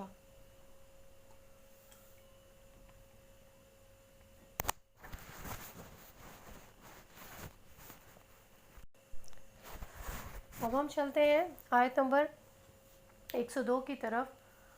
اور اے نبی صلی اللہ علیہ وآلہ وسلم ایسے ہی ہوتی ہے پکڑ آپ صلی اللہ علیہ وآلہ وسلم کے رب کی، جو وہ پکڑتا ہے بستیوں کو جبکہ وہ ظالم ہوتی ہیں۔ یقیناً اس کی پکڑ بڑی دردناک بھی ہے اور بڑی سخت بھی، یقیناً تیرے رب کی پکڑ بہت سخت ہے، یہ سورہ بروج میں بھی فرمایا گیا ہے۔ تو جب کسی بستی میں گناہ کا جو چلن ہے وہ عام ہو جاتا ہے تو پھر وہ عذاب کی مستحق ہو جاتی ہے۔ آیت نمبر 103، یقیناً اس میں نشانی ہے ان لوگوں کے لیے جو آخرت کے عذاب سے ڈرتے ہوں۔ وہ ایک ایسا دن ہے جس میں لوگوں کو جمع کیا جائے گا، اور وہ دن ہے پیشی کا۔ اب پیشی کا دن کون سا ہوتا ہے؟ جس دن عدالت لگتی ہے، حساب کتاب ہوتا ہے، یا جو بدلے کا دن ہے، ایسا دن کو کہا جاتا ہے۔ 104، اور ہم نے اسے وقت معین تک کے لیے مؤخر کیے ہوئے ہیں، یعنی کہ ایک وقت آئے گا، ایک گھڑی ہے جو اللہ تعالیٰ کی طرف سے جو ہے تعین کیا گیا ہے اس کا، تو وہ اسی ٹائم آئے گی جس وقت کا جو ہے ڈیسائیڈڈ ہے۔ 105، جو وہ دن آ جائے گا تو کوئی متنفس بات نہیں کر سکے گا مگر اللہ کے اذن سے، تو ان انسانوں میں سے کچھ شقی ہوں گے اور کچھ سعید۔ اب یہ شقی اور سعید جو ہے یہ کیا ہوتے ہیں؟ کچھ بدبخت ہوں گے اور کچھ جو ہے وہ نیک بخت ہوں گے، اور اس کی جو ہے بیسس کیا ہوں گی؟ اعمال کی بنیاد ہوگی نا اس سب کے لیے۔ تو 106 آیت، تو وہ جو بدبخت ہیں وہ آگ میں ہوں گے، اور جس میں انہیں چیخنا ہے اور دھاڑنا ہے۔ آخرت کے عذاب کے بارے میں بتایا جا رہا ہے کہ وہ لوگ جو درد اور کرب کی وجہ سے چیخ و پکار کر رہے ہوں گے اور پھنکارے مار رہے ہوں گے، اللہم اجرنا من النار، اللہ تعالیٰ ہم سب کو دوزخ کی آگ سے محفوظ فرمائے، آمین ثم آمین۔ آیت نمبر 107، اسی میں وہ ہمیشہ رہیں گے جب تک رہیں زمین اور آسمان، سوائے اس کے کہ جو تیرا رب چاہے۔ اب یہ ہے کہ یہاں پہ اللہ تعالیٰ کے ہی جو ہے اس کے اللہ کے ہی فیصلے کے اکارڈنگ سب کچھ ہوگا۔ اللہ چاہے گا تو کسی کے عذاب میں تخفیف ہو جائے گی، اور کسی کو ایک مدت تک عذاب دے کر جہنم سے نکالنے کا اگر اللہ چاہیں تو فیصلہ فرما سکتے ہیں، یعنی پورا اختیار جو ہے وہ اللہ کے ہی پاس ہے جزا اور سزا کے بارے میں۔ لیکن کچھ لوگوں کے عقائد ایسے بھی ہیں کہ اللہ تعالیٰ جو ہے وہ جس چیز کے لیے جہنم کا ایک فیصلہ جس انسان کے لیے فرما دیں گے تو وہ اس کا ابدی ٹھکانہ ہے۔ واللہ عالم، یہ اللہ تعالیٰ کا اختیار ہے اور اللہ تعالیٰ ہی قادر ہے اس سب پر۔ آیت نمبر 108، بے شک آپ صلی اللہ علیہ وآلہ وسلم کا رب جو ارادہ کرے اسے کر گزرنے والا ہے۔ آیت نمبر 108 میں فرمایا جا رہا ہے، اور وہ لوگ نیک بخت ہوں گے، وہ جنت میں رہیں گے ہمیشہ ہمیش جب تک رہیں آسمان اور زمین، سوائے اس کے کہ جو آپ صلی اللہ علیہ وآلہ وسلم کا رب چاہے۔ یہ ایسی بخشش ہے جو کبھی ختم نہیں ہوگی۔ پس اے نبی آپ شک میں نہ رہیں ان کے بارے میں جس کی یہ لوگ پوجا کر رہے ہیں، یہ لوگ نہیں پوجا کر رہے مگر ایسے ہی جیسے کہ ان کے آباء و اجداد پوجا کر رہے تھے اس سے پہلے، تو اور یقیناً ہم ان کو دینے والے ہیں ان کا حصہ بغیر کسی کمی بیشی کے۔ اب یہ جس طرح سے آباء و اجداد کر رہے ہیں سے مراد یہ ہے کہ لکیر کے فقیر انسان ہوتے ہیں، اپنا دماغ اپنا عقل جو ہے وہ استعمال نہیں کرتے ہیں۔ 110، اور موسیٰ کو ہم نے کتاب دی تھی، پھر اس میں اختلافات پیدا کر دیے گئے، اور اگر طے نہ ہو چکی ہوتی ایک بات تیرے رب کی طرف سے پہلے سے ہی تو ان کے مابین فیصلہ کر دیا جاتا۔ تو اب یہ اس کے بارے میں الجھا دینے والے شک میں مبتلا ہو گئے ہیں۔ اور اے نبی صلی اللہ علیہ وآلہ وسلم آپ کا رب ان سب کو ان کے اعمال کا لازماً پورا بدلہ دے گا، یقیناً وہ باخبر ہے اس سے جو عمل یہ لوگ کر رہے ہیں۔ تو اے نبی صلی اللہ علیہ وآلہ وسلم آپ ڈٹے رہیں جیسے کہ آپ کو حکم ہوا ہے، اور وہ بھی جنہوں نے توبہ کی ہے آپ کے ساتھ، اور تم لوگ حد سے تجاوز نہ کرو، یقیناً وہ تم سب لوگوں کے اعمال کو بہت اچھے سے دیکھ رہا ہے۔ تو آپ صلی اللہ علیہ وآلہ وسلم کے ساتھ جو بھی لوگ تھے، صبر والے استقامت والے جو ڈٹے رہے ہیں، جو شرک سے باز آ گئے، اپنے کفر بھی چھوڑا، ایمان بھی لے آئے، ان لوگوں کے بارے میں یہ خوشخبری ہے، ٹھیک ہے۔ تو اللہ تعالیٰ سبھی کے اعمال کو دیکھ رہا ہے، اور جو مخالفین کر رہے ہیں، راہ میں روڑے اٹکا رہے ہیں، اس سے بھی واقف ہیں، اور یہ بھی کہ اجر و ثواب کا جو معاملہ ہے ان کے بارے میں بھی اللہ بہت بخوبی واقف ہے۔ آیت نمبر 113، اور کوئی جھکاؤ پیدا نہ کرنا ان لوگوں کی طرف جنہوں نے ظلم کیا، اور اگر ایسا ہوا تو تمہیں آگ پکڑ لے گی، پھر تمہارے لیے اللہ کے سوا کوئی حمایتی نہیں ہوں گے، پھر تمہاری مدد نہیں کی جائے گی۔ اب یہاں پہ جو ہے بالکل حق اور باطل کی جو بات ہو رہی ہے اسی کی کشمکش ہے کہ اس میں کوئی رشتہ داری، کوئی بھی ایسا سلسلہ نہیں ہوگا کہ آپ ان کی طرف جھکنے لگیں یا کوئی سفارش کرنے لگیں۔ تو یہاں پہ اس طرح کی انسٹرکشن پاس کی جا رہی ہے، اور اے نبی نماز کو قائم رکھیے دن کے دونوں سروں پر اور رات کی کچھ گھڑیوں میں۔ اب جو نماز کا حکم ہے وہ یوں سمجھ لیں کہ انیشیل حکم اسی طرح کا ہے کہ صبح کی گھڑیاں صبح جب سٹارٹ ہوتی ہے تب بھی، پھر شام جو ہے یہ عصر کے وقت کو، اور پھر رات کا کچھ جو وقت ہے وہ تہجد میں، یا پھر اس کا مغرب اور عشاء بھی ہو سکتے ہیں۔ لیکن یہ ہے کہ 5 نمازوں کا جو حکم تھا وہ ہم سبھی جانتے ہیں کہ معراج کے موقع پر ہی دیا گیا تھا۔ 5 نمازیں جو ہے وہ تحفتاً ملی تھیں آپ صلی اللہ علیہ وآلہ وسلم کی امت کو، آپ صلی اللہ علیہ وآلہ وسلم کی وسیلے سے۔ تو یقیناً نیکیاں بدیوں کو دور کرتی ہیں، اور یہ یاد دہانی ہے یاد رکھنے والوں کے لیے۔ آیت نمبر 115، اور صبر کیجئے، یقیناً اللہ نیکی کرنے والوں کا اجر ضائع نہیں کرتا۔ تو کیوں نہ ایسا ہوا کہ تم سے پہلے کی قوموں میں حق کے ایسے علمبردار ہوتے جو روکتے زمین میں فساد مچانے سے، مگر بہت تھوڑے لوگ ایسے تھے جنہیں ہم نے ان میں سے بچا لیا۔ اور پیچھے پڑے رہے وہ ظالم ان عیش و آرام کی چیزوں کے جو انہیں دی گئی تھیں، اور وہ تھے مجرم۔ اور آپ صلی اللہ علیہ وآلہ وسلم کا رب ایسا نہیں کہ بستیوں کے ساتھ ہلاک کر دے جبکہ ان میں بسنے والے لوگ اصلاح کرنے والے ہوں۔ یہاں پہ بار بار جو ہے امر بالمعروف اور نہی عن المنکر کا جو ہے حق ادا کرنے والے وہی لوگ ہیں، یعنی کہ جو جس قوم سے بھی ہوں گے اللہ تعالیٰ انہیں اپنی رحمت سے بچا لے گا انشاءاللہ مبارک تعالیٰ۔ آگے کی آیت میں بتا دیا گیا کہ اگر کسی علاقے کے، کسی ملک کے یا شہر کے لوگ اپنی جو ہے اچھے کردار کے ہوں گے، لوگوں کی جو اصلاح کریں گے، اور جو ہے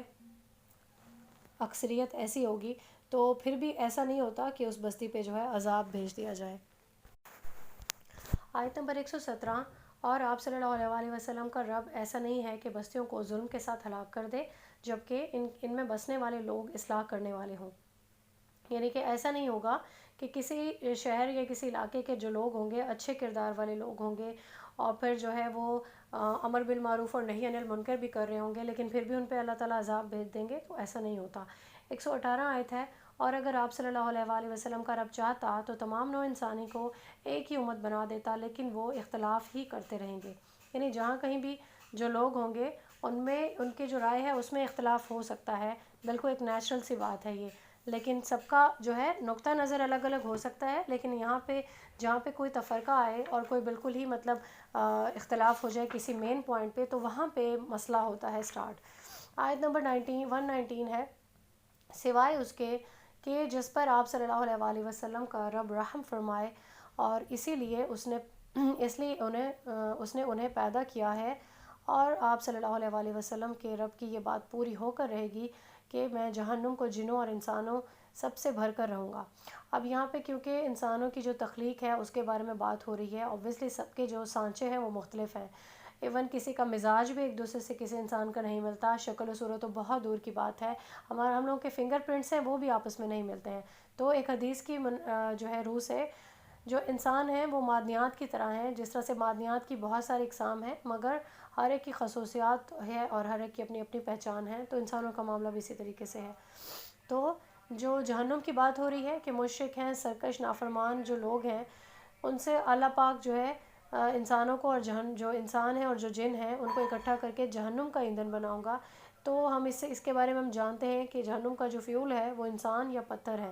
تو اللہ تعالیٰ نے جیسے جنت بنائی ہے وہ بھی آباد ہوگی، تو ساتھ میں جہنم جو ہے وہ بھی آباد ہوگی، اس کو بھی ایندھن ملے گا۔ 120 آیت ہے، اے نبی صلی اللہ علیہ وآلہ وسلم، ہم رسولوں کی خبروں میں سے ہر ایک آپ کو سنا رہے ہیں تاکہ مضبوط رکھیں ہم اس کے ساتھ آپ کا دل، اور اس میں آپ صلی اللہ علیہ وآلہ وسلم کے پاس حق آیا ہے اور مومنین کے لیے اس میں نصیحت اور یاد دہانی ہے۔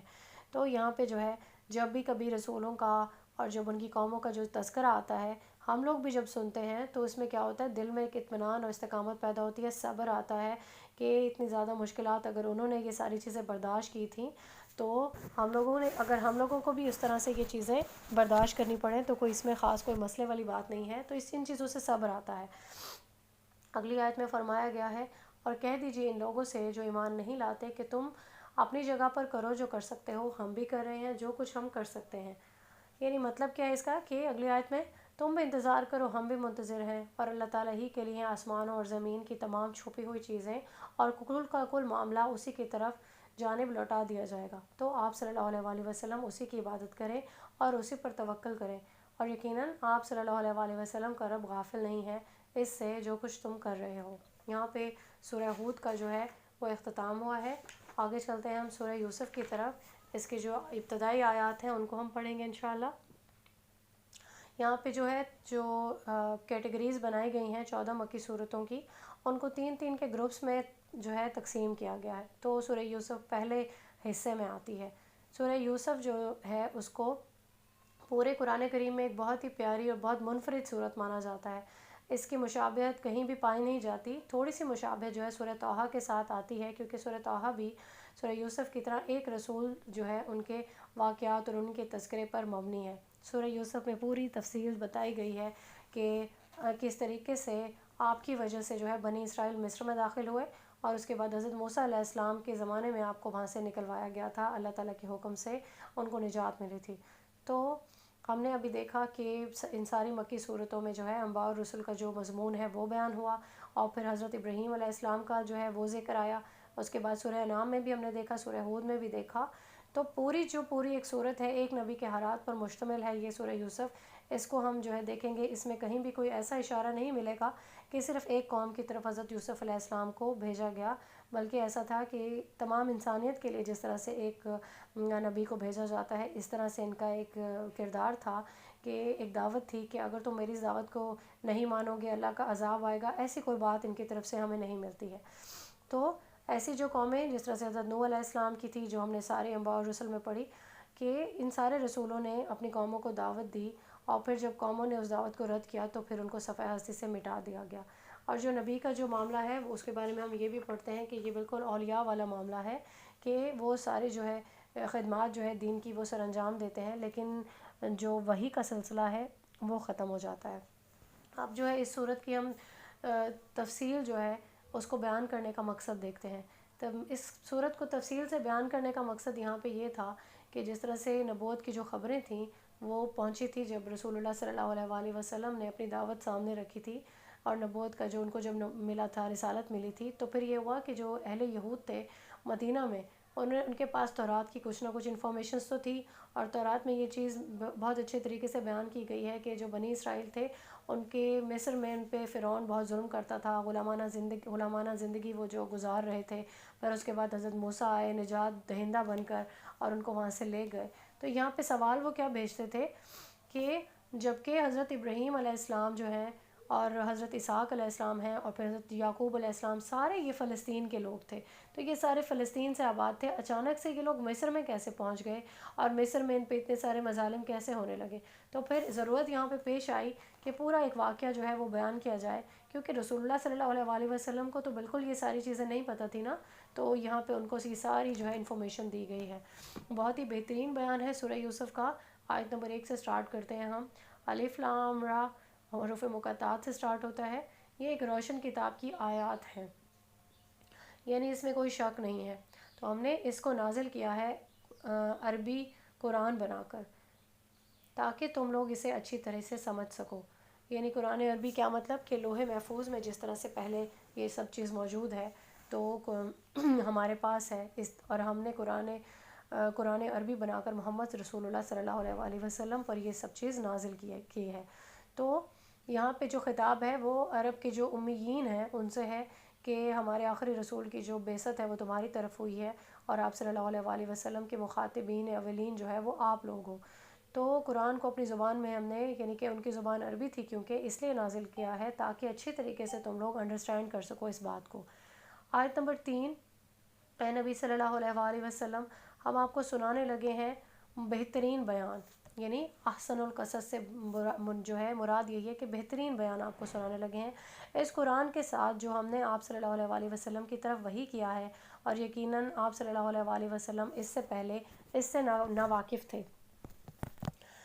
جب یوسف علیہ السلام نے اپنے والد یعقوب علیہ السلام سے کہا کہ ابا جان، میں نے خواب میں دیکھا ہے 11 ستاروں اور سورج اور چاند کو، میں نے ان کو دیکھا ہے کہ وہ مجھے سجدہ کر رہے ہیں. اب یہاں پہ جو نبوت کا جو سلسلہ ہے، نبوت کا جو 46واں حصہ سمجھ لیں کہ وہ سچے خوابوں سے ان کا تعلق ہے. تو جو نبی ہوتے ہیں ان کو سچے خواب آتے ہیں. انہوں نے اپنے والد صاحب جو تھے حضرت یعقوب علیہ السلام، ان کی یہاں پہ ہسٹری میں یہ آتا ہے کہ جو ان کی بڑی بیوی تھی ان سے ان کے 10 بیٹے تھے. اس کے بعد جو ہے ان کی ایک اور جو بیوی تھیں ان سے 2 بیٹے یوسف علیہ السلام تھے اور بنیامین تھے. یہ دونوں چھوٹے تھے ابھی، ٹھیک ہے، اور ان کے یہ ابھی چھوٹے تھے، تو بڑے جو تھے وہ سارے جوان تھے، اور بالکل جس طرح سے کڑیل جوان ہوتے ہیں اس طریقے سے. تو خواب سنایا اور اگلی 5ویں جو آیت ہے اس میں بیان کیا گیا، یعقوب علیہ السلام نے فرمایا، اے میرے پیارے بیٹے، اپنا یہ خواب اپنے بھائیوں کے سامنے بیان نہ کرنا، ورنہ وہ تمہارے خلاف کوئی سازش کریں گے، یقیناً شیطان تو انسان کا کھلا دشمن ہے۔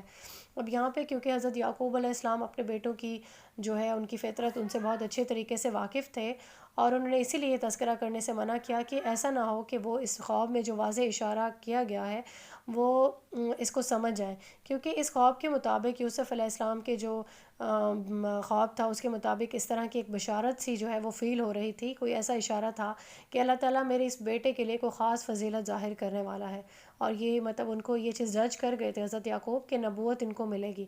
آیت نمبر 6، اور اسی طرح تمہارا رب تمہیں منتخب کرے گا اور تمہیں سکھائے گا تعویل الاحادیث میں سے علم،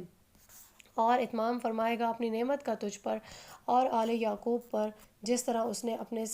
اس سے پہلے اپنی نعمت کا اتمام فرمایا تیرے آباء و اجداد ابراہیم اور اسحاق پر۔ تو یہاں پہ جو ہے اس طرح سے بات بتائی جا رہی ہے کہ میرے بیٹوں میں سے یوسف علیہ السلام کو اللہ تعالیٰ نبوت کے لیے چن لیا ہے، مطلب یہ چیز ایک ججمنٹ ہے۔ تو ایک خوابوں کی تعبیر کی، ایک تو جو تعویل الاحادیث ہے اس سے ثابت ہوتی ہے کہ خوابوں کی تعبیر بھی ہے، اور دوسرا یہ کہ معاملہ فہمی، یعنی کہ باتوں کی حقیقت کو اصل صحیح طریقے سے پہچاننا۔ یقیناً تیرا رب جاننے والا ہے اور حکمت والا ہے۔ 7، یقیناً یوسف اور آپ علیہ السلام کے بھائیوں کے قصے میں بہت سی نشانیاں ہیں پوچھنے والوں کے لیے، جب تک انہوں نے کہا کہ یوسف اور اس کا بھائی ہمارے والد کو ہم سے زیادہ محبوب ہیں، جبکہ ہم ایک طاقتور جماعت ہیں، یقیناً ہمارے والد صریح غلطی پر ہے۔ اب یہ ان کا اندرونی احساس کمتری تھا کہ جو بھائی تھے یہ پورے 10 لوگ تھے، سب طاقتور بھی تھے، جوان بھی تھے، اور دوسرا یہ کہ ان کے مائنڈ میں یہ احساس برتری بھی تھا ساتھ میں کہ ہم خاندان کی شان ہیں، کیونکہ قبائلی زندگی میں بیٹوں کو بہت فوقیت دی جاتی تھی۔ تو یہ جو ہے یوسف علیہ السلام کو اور بنیامین جو دونوں چھوٹے ہیں ان کو اتنی زیادہ امپورٹنس کیوں دیتے ہیں؟ تو ان میں سے ایک نے آگے آیت نمبر 9 میں دیکھیں، ایک نے کیا کہا، چنانچہ قتل کر دو یوسف کو یا اسے پھینک آؤ دور کسی علاقے میں تاکہ تمہارے والد کی توجہ صرف تمہاری طرف ہو جائے، اور پھر اس کے بعد نیک بن جانا۔ اب یہ دیکھیں کہ نیک بن جانا سے مراد کیا ہے کہ ان کا جو ضمیر ہے وہ انہیں اس چیز کی اجازت نہیں دے رہا تھا، مطلب شیطان ان کو وسوسہ جو ہے وہ ڈال رہا تھا دل میں کہ جب یہ بھائی نہیں رہے گا تو پھر ساری امپورٹنس آپ لوگوں کو ملے گی، لیکن ساتھ میں جو ہے ضمیر یہ بھی کہہ رہا ہے کہ یہ غلط کام ہے، اور جو ہے کیا کر رہے ہو، اپنے بھائی کو قتل کرنا چاہتے ہو۔ تو پھر ساتھ میں یہ بھی کہہ رہے ہیں کہ ہم اس کے بعد توبہ طائب ہو جائیں گے، ایک بار یہ گناہ کر لیتے ہیں پھر کفارہ وغیرہ ادا کر لیں گے، پھر جرم کی تلافی کر لیں گے، مطلب دل کو تسلی دے رہے ہیں۔ آیت نمبر 10، کہا ان میں سے ایک کہنے والے نے کہ یوسف کو قتل مت کرو اور ڈال آؤ اسے کسی باولی کے طاقچے میں، اٹھا لے جائے گا اس کو کوئی قافلہ اگر تم کچھ کرنے ہی والے ہو۔ یہاں پہ ایک بھائی ان کا تھا یہودا جو نسبتاً بہتر تھا، اور اسی یہودا کے ہی نام سے یہودی جو ہے ان کے پورے جو ان کی نسل ہے اس کا نام یہودی پڑا ہے۔ تو اس نے یہ سوچا کہ مطلب ایک قتل والا جو ایک عمل ہے یہ نہ کرنا پڑے ہمیں، تو اگر کچھ کرنا ہی چاہتے ہو تو کیا کرتے ہیں کہ جو باولی کہا ہے ایک کنویں کو، جو اس زمانے میں ایک کنویں بنائے جاتے تھے تو قافلوں کے راستے میں، اور اس کنویں میں اس کو ڈال دیتے ہیں، اور پھر اس کے جو ہے بیک گراؤنڈ میں یہ تھا کہ کم سے کم ہم اسے قتل نہیں کریں گے اور جان بھی بچ جائے گی۔ تو جو 9 بھائی تھے وہ پوری طرح کیونکہ تل گئے تھے اس بات سے کہ ہم ہر صورت میں یوسف سے چھٹکارا حاصل کرنا چاہتے ہیں، تو جو 10واں تھا وہ ان کو بالکل اچھے طریقے سے پراپرلی منع نہیں کر سکتا تھا، تو اس نے ایک سجیشن دے دی۔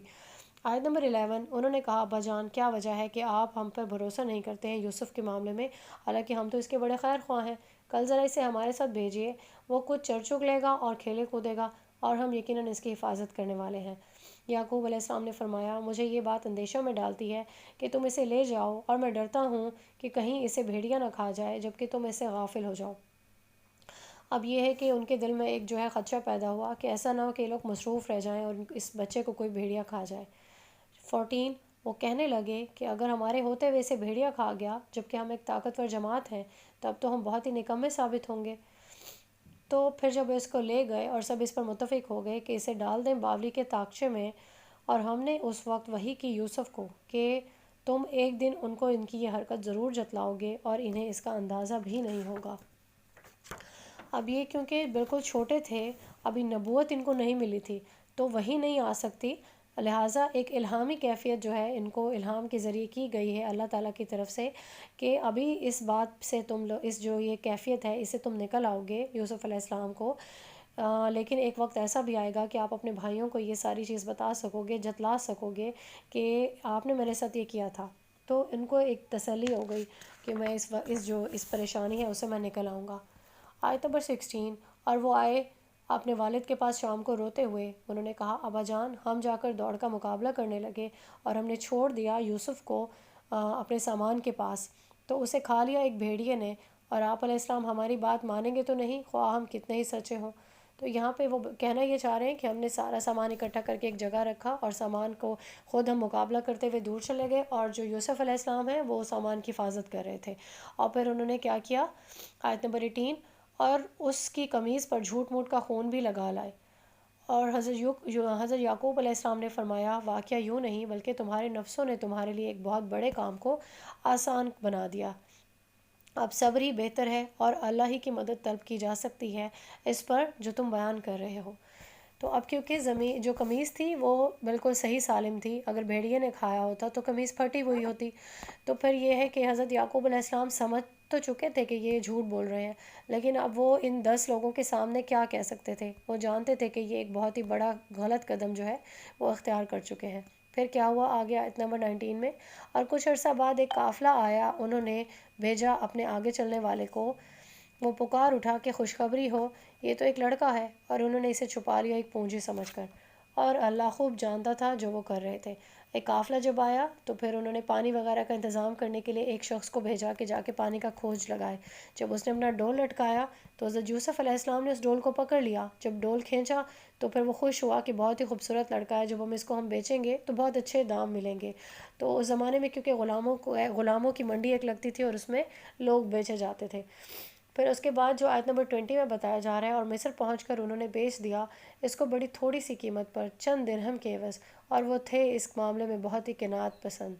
اب یہاں پہ ایک معاملہ یہ بھی ہے کہ اندر سے وہ لوگ ڈر رہے تھے کہ خوبصورت بچہ ہے اور اس کو ہم مال تجارت سمجھ کر چھپا بھی لیا، لیکن ایسا نہ ہو کہ اس کے جو ہے جو وارث ہیں وہ آ جائیں اور ہم پہ الزام لگ جائے۔ تو اس معاملے سے چھٹکارا پانے کے لیے انہوں نے بہت ہی تھوڑی سی قیمت وصول کی اور حضرت یوسف علیہ السلام کو بیچ دیا۔ 21،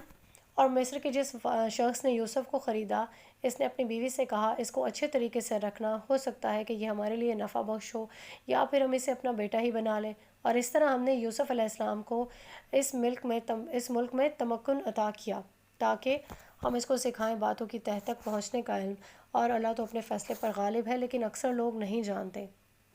تو یہاں پہ جو مصر میں کی حکومت میں جو شخص تھا جس نے خریدا حضرت یوسف علیہ السلام کو، شاید اس کے ہاں اولاد نہیں تھی، تبھی اس نے اپنی بیوی کو ایسی سٹیٹمنٹ پاس کی کہ ہمارے لیے یا تو یہ فائدہ مند ہو سکتا ہے یا پھر ہم اس کو اپنا بیٹا بنا سکتے ہیں۔ تو پھر اس طریقے سے اللہ تعالیٰ کا ایک پورا ارینجمنٹ تھا، ایک بہترین گھر میں جو ہے آپ کو جو ہے رہائش کا بندوبست بھی ہوا، ساتھ میں براٹ اپ بھی ہوا ایک عزت و احترام کے ساتھ، یعنی تکریم کا بھی ایک سٹائل تھا، اور پھر یہ کہ کیونکہ وہ عزیز مصر تھا تو وہاں پہ ایک بہت زیادہ اعلیٰ جو طبقے کے لوگ تھے وہ آتے ہوں گے اور اجلاس وغیرہ ہوتے، تو ان کی جو آپس میں جو بھی بات چیت ہوتی، وہ جو بھی اہم امور پر جو بھی بحث ہوتے، مباحثے ہوتے، تو حضرت یوسف علیہ السلام کو ساری چیزوں کو جو ہے آبزرو کرنے کا بڑے اچھے سے موقع ملا، اور ان کے براٹ اپ جو ہے ان کی جو ذہنی صلاحیتیں تھیں وہ بہت کھل کے یوں سمجھ لیں کہ سامنے آئیں، اور تعلیم و تربیت کا جو ہے پلیٹ فارم یوں سمجھے کہ پرووائڈ کر دیا گیا اللہ تعالیٰ کی طرف سے۔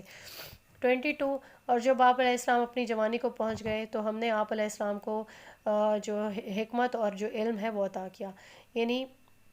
کیا ہوا، جس طرح سے نیک لوگوں کو ایک بدلہ ملتا ہے، وَكَذَلِكَ نَجْزِي الْمُحْسِنِينَ، اور اسی طرح ہم محسنین کو بدلہ دیتے ہیں۔ یعنی نبوت جو ہے وہ بھی ملی، حکمت ملی اور علم بھی ملا، تو قوت فیصلہ بھی ملا، یعنی کہ معاملے کی جو تہ تک پہنچنے کا ایک جو علم تھا وہ بھی ملا، صحیح ہے، اقتدار کے بھی وہ ہوئے، مستحق ہوئے، ٹھیک ہے، وہی بھی ان کو ملے، یعنی کہ نبوت والا جو سلسلہ تھا، تو ساری چیزوں سے اللہ تعالیٰ نے سرفراز کیا۔ 23 آیت، اور آپ علیہ السلام کو پھسلانے کی کوشش کی اس عورت نے جس کے گھر میں آپ علیہ السلام تھے، اور ایک موقع پر اس نے دروازے بند کر لیے اور بولی جلدی سے آ جاؤ۔ آپ علیہ السلام نے فرمایا میں اللہ کی پناہ کا طلب کرتا ہوں، وہ میرا رب ہے، اس نے مجھے اچھا ٹھکانہ دیا ہے۔ اب یہاں پہ ہے عزیز مصر کی جو بیوی ہے وہ بہت برے طریقے سے سمجھ لیں کہ فریفتہ ہو گئی اور بدکاری کے کام میں ملوث کرنے کے لیے اس نے دروازے بند کیے۔ اب یہاں پہ اس کا نام نہیں ہے، بیوی ہی صرف بتایا گیا ہے، یعنی اس گھر کی جو عورت تھی اس طرح کا نام لیا ہوا ہے، یعنی عزیز مصر کی بیوی، لیکن تورات میں اس کا نام زلیخا بتایا گیا ہے۔ تو اس نے جب اکسایا تو آپ کو اللہ کا بہت زیادہ خوف محسوس ہوا یہاں پہ، اور ساتھ میں انہوں نے جو ہے یہاں پہ انکار بھی کیا، اور ساتھ میں وجہ بھی بتائی کہ تمہارا جو شوہر ہے میں اس کے ساتھ جو ہے نمک حرامی نہیں کر سکتا، اوبویسلی وہ میرا آقا ہے، میرا محسن ہے، میرا مربی ہے، جس طرح سے عزت و احترام سے اس نے میری پرورش کی ہے، میں اسے کیسے خیانت کروں۔ تو بے شک ظالم لوگ فلاح نہیں پایا کرتے۔ اور تو اس عورت نے ارادہ کیا کہ آپ علیہ السلام کا، اور آپ علیہ السلام بھی اگر ارادہ کر لیتے اس کا اور نہ دیکھ لیتے اپنے رب کی اگر ایک دلیل، یہ اس لیے کہ ہم پھیر دیں اس سے اس برائی کو اور بے حیائی کو، یقیناً وہ ہمارے چنے ہوئے بندوں میں سے تھے۔ تو اللہ تعالیٰ کے جو ہے ایک رب کی طرف سے دلیل سے مراد کیا ہے کہ حضرت یوسف علیہ السلام کو بھی شیطان برگلا سکتا تھا، کیونکہ عورت ان کو جو ہے وہ آفر کر رہی ہے یہ ساری چیزیں، لیکن اس نازک موقع پہ انبیاء علیہ السلام کے ساتھ اللہ تعالیٰ کی خاص مدد ہوتی ہے، کیونکہ وہ چنے ہوئے بندے ہوتے ہیں اللہ تعالیٰ کے۔ تو اللہ تعالیٰ نے مدد فرمائی اور کسی بھی جو ہے منفی خیال سے آپ کو محفوظ رکھا۔ اب یہاں پہ تورات میں اگر دیکھیں تو اس موقع کی جو وضاحت ہے اس طرح سے کی گئی ہے کہ حضرت یعقوب علیہ السلام کی شکل دیوار پر ظاہر ہوئی، اور آپ علیہ السلام نے انگلی کا اشارہ کر کے حضرت یوسف علیہ السلام کو یہاں پہ باز رہنے کا حکم دیا۔ تو یہاں پہ نشانی سے مراد شاید یہی چیز ہوگی، واللہ عالم۔ تو بے حیائی والا جو ایک چیز تھا اس سے اللہ تعالیٰ نے آپ کی جو عزت تھی اس کو محفوظ رکھا، کیونکہ اللہ تعالیٰ کے جو خالص بندے ہوتے ہیں اور اللہ تعالیٰ ان کے لیے مخلص کر دیتا ہے اور خالص کر دیتا ہے چنے ہوئے جو لوگ ہوتے ہیں ان کو۔ آیت نمبر 25، اور وہ دونوں آگے پیچھے دروازے کی طرف دوڑے، یعنی حضرت یوسف علیہ السلام نے کیا دیکھا، عورت کی نیت تو خراب ہے اور شیطانیت کا جو بھوت ہے اس پر سوار ہے، تو بچنے کے لیے آپ دوڑنے لگے، لیکن وہ بھی دوڑنے لگی آپ کے پیچھے۔ تو اور پھاڑ دی اس عورت نے آپ کی قمیض پیچھے سے، اور پایا ان دونوں نے اس کے خاوند کو دروازے کے پاس، تو وہ فوراً بولی، کیا سزا ہونی چاہیے ایسے شخص کی جس نے ارادہ کیا ہو تمہاری بیوی کے ساتھ برائی کا، سوائے اس کے کہ اسے جیل بھیج دیا جائے یا کوئی دردناک سزا دی جائے۔ تو اب یہ دیکھا کہ جب دوڑی وہ پیچھے سے دوڑی، تو اس نے پیچھے سے آپ کی قمیض کو پکڑنے کی کوشش کی، اور اسی کوشش میں آپ علیہ السلام کی جو قمیض تھی وہ اس کے ہاتھ میں آ کے پھٹی، ٹھیک ہے۔ تو پھر یہ ہوا کہ وہ وقت تو اس نے ایسے وقت کا انتخاب کیا ہوگا خاتون نے کہ شوہر گھر پہ نہیں تھا، لیکن کیا ہوا کہ وہ غیر متوقع طور پر وہ خاوند گھر پہ آ گیا۔ اب جب اس نے اس طرح سے دیکھا ایک دوسرے کے پیچھے بھاگتے ہوئے، تو عورت نے فوراً ہی دیکھتے ہوئے اپنا پینترا تبدیل کیا، اور پھر اس کی غیرت کو للکارتے ہوئے کہنے لگی کہ اس لڑکے نے مجھ پہ جو ہے دست درازی کی ہے اور میں نے اپنی جان خود ہی بچائی ہے، اور آپ اسے کوئی عبرتناک سزا دیں۔ آیت نمبر 26، آپ علیہ السلام نے فرمایا کہ اسی نے مجھے پھسلانا چاہا تھا اور گواہی دی، عورت کے خاندان والوں میں سے ایک گواہ نے، اگر تو اس کی قمیض پھٹی ہے سامنے سے تو یہ سچی ہے اور وہ جھوٹا ہے۔ تو یہاں پہ اسی موقع پہ جو ہے حضرت یوسف علیہ السلام نے اپنے دفاع میں کہہ دیا کہ اس عورت نے مجھے جو ہے آمادہ کیا تھا اس گناہ پہ، لیکن ساتھ میں ان کے رشتہ داروں میں سے بھی ایک شخص جو ہے اس موقع پہ آ پہنچا، اور اس نے دیکھا، اور پھر اس نے بہت ہی طریقے سے گواہی پیش کی کہ اگر آگے سے پھٹی ہوتی قمیض ظاہری بات ہے تو پھر یہ ثابت ہو جاتا کہ یہ عورت جو ہے یہ سچ بول رہی ہے، لیکن اب قمیض کیونکہ پیچھے سے پھٹی ہوئی ہے تو ظاہری بات ہے کہ یہ جھوٹی ہے۔ اور یہ چیز آیت نمبر 27 میں بیان ہوئی ہے کہ اگر اس کی قمیض پھٹی ہے پیچھے سے تو پھر یہ جھوٹی ہے اور وہ سچا ہے۔ تو یہاں پہ اس معاشرے میں یوں سمجھ لیں کہ بہت ساری جہاں دوسری خرابیاں تھیں، لیکن اس گواہ سے کی جو طبیعت ہے اس کی گواہی سے یہ ثابت ہوتا ہے کہ وہاں پہ انصاف پسند لوگ بھی تھے۔ آیت نمبر 28، اور پھر جب عزیز مصر نے دیکھا کہ آپ علیہ السلام کی قمیض پھٹی ہوئی ہے پیچھے سے، تو اس نے کہا کہ یہ تم عورتوں کی چالوں میں سے ایک چال ہے، یقیناً تم عورتوں کے فریب بہت بڑے ہوتے ہیں۔ اور پھر عزیز مصر نے حضرت یوسف علیہ السلام سے کہا، آیت نمبر 29، یوسف اس معاملے سے درگزر کرو اور تم اپنے گناہ کی معافی مانگو، یقیناً تم قصوروار ہو، یعنی بیوی سے یہ چیز مخاطبت کر کے کہی گئی ہے۔ 30، اور شہر میں عورتوں نے اس واقعہ کا ذکر کرتے ہوئے کہا کہ عزیز کی بیوی تو اپنے غلام کو پھسلا رہی ہے اور وہ اس کی محبت میں گرفتار ہو چکی ہے، یقیناً ہم دیکھتے ہیں کہ وہ بہت بھٹک گئی ہے۔ پھر جب اس نے سنی ان کی مکارانہ باتیں، تو اس نے دعوت دی ان سب کو اور اہتمام کیا ایک تکیہ دار مجلس کا، اور ان میں سے ہر عورت کو اس نے ایک چھری دے دی، اور یوسف علیہ السلام سے کہا کہ اب تم ان کے سامنے آؤ۔ پھر جب انہوں نے یوسف علیہ السلام کو دیکھا تو اسے بہت ہی عظیم جانا، یعنی ششدر رہ گئیں، اور ان سب نے اپنے ہاتھ کاٹ لیے، اور وہ پکار اٹھیں کہ حاشا اللہ، یہ کوئی آدمی تو نہیں ہے، یہ تو کوئی بہت ہی بزرگ فرشتہ ہے۔ اب یہاں پہ معاملہ کیا تھا، یعنی جیسے ہمارے ہاں بھی ہوتا ہے گوسپس ہونے لگتے ہیں کہ یہ ہو گیا وہ ہو گیا، تو یہ بات جب عزیز مصر کی بیوی کو بھی پتہ چلی، اس نے سوچا کہ میں جو ہے میں تانے تو ویسے ہی سن رہی ہوں، تو میں یہ کرتی ہوں کہ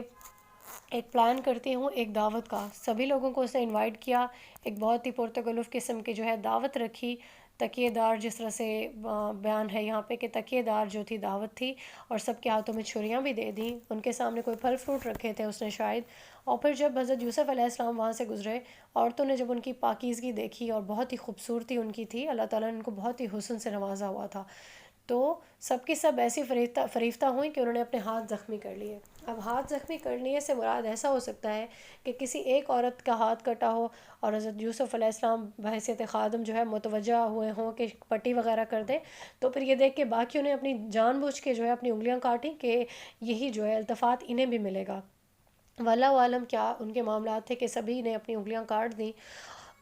تو اس عورت نے کہا کہ یہ ہے وہ جس کے بارے میں تو مجھے ملامت کر رہی تھی، اور یقیناً میں نے اسے پھسلانا چاہا تھا لیکن وہ بچا رہا، اور اگر اس نے وہ نہ کیا جو میں اسے حکم دے رہی ہوں تو لازماً قید میں پڑا رہے گا اور ضرور ذلیل ہو کر رہے گا.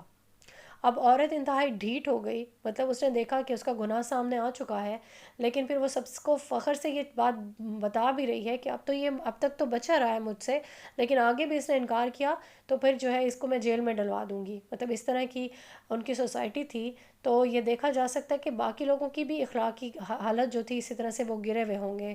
یعنی اخلاقیات میں.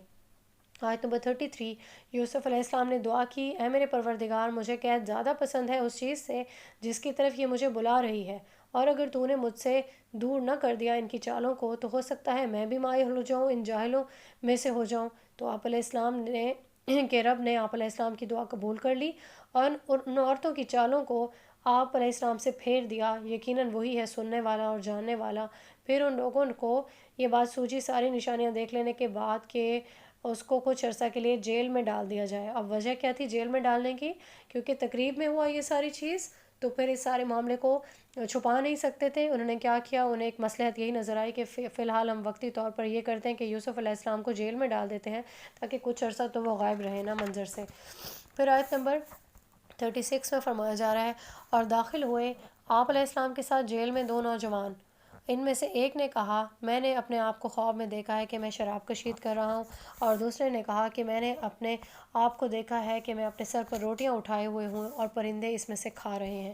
آپ ہمیں ان کی خوابوں کی تعبیر بتا دیجئے، ہم آپ علیہ السلام کو بہت نیکوکار دیکھتے ہیں. تو جیسے ہی جیل میں آپ علیہ السلام کو بھیجا تو 2 اور قیدی بھی ساتھ میں داخل ہوئے جو بھی ان کا جرم تھا کسی بھی جرم کی وجہ سے. تو پھر انہوں نے اپنے خواب سنائے اور ساتھ میں جو ہے ان کو دیکھا، ان کو فیل ہوا کہ بہت ہی اعلیٰ جو ہے ان کا کردار اور بہت ہی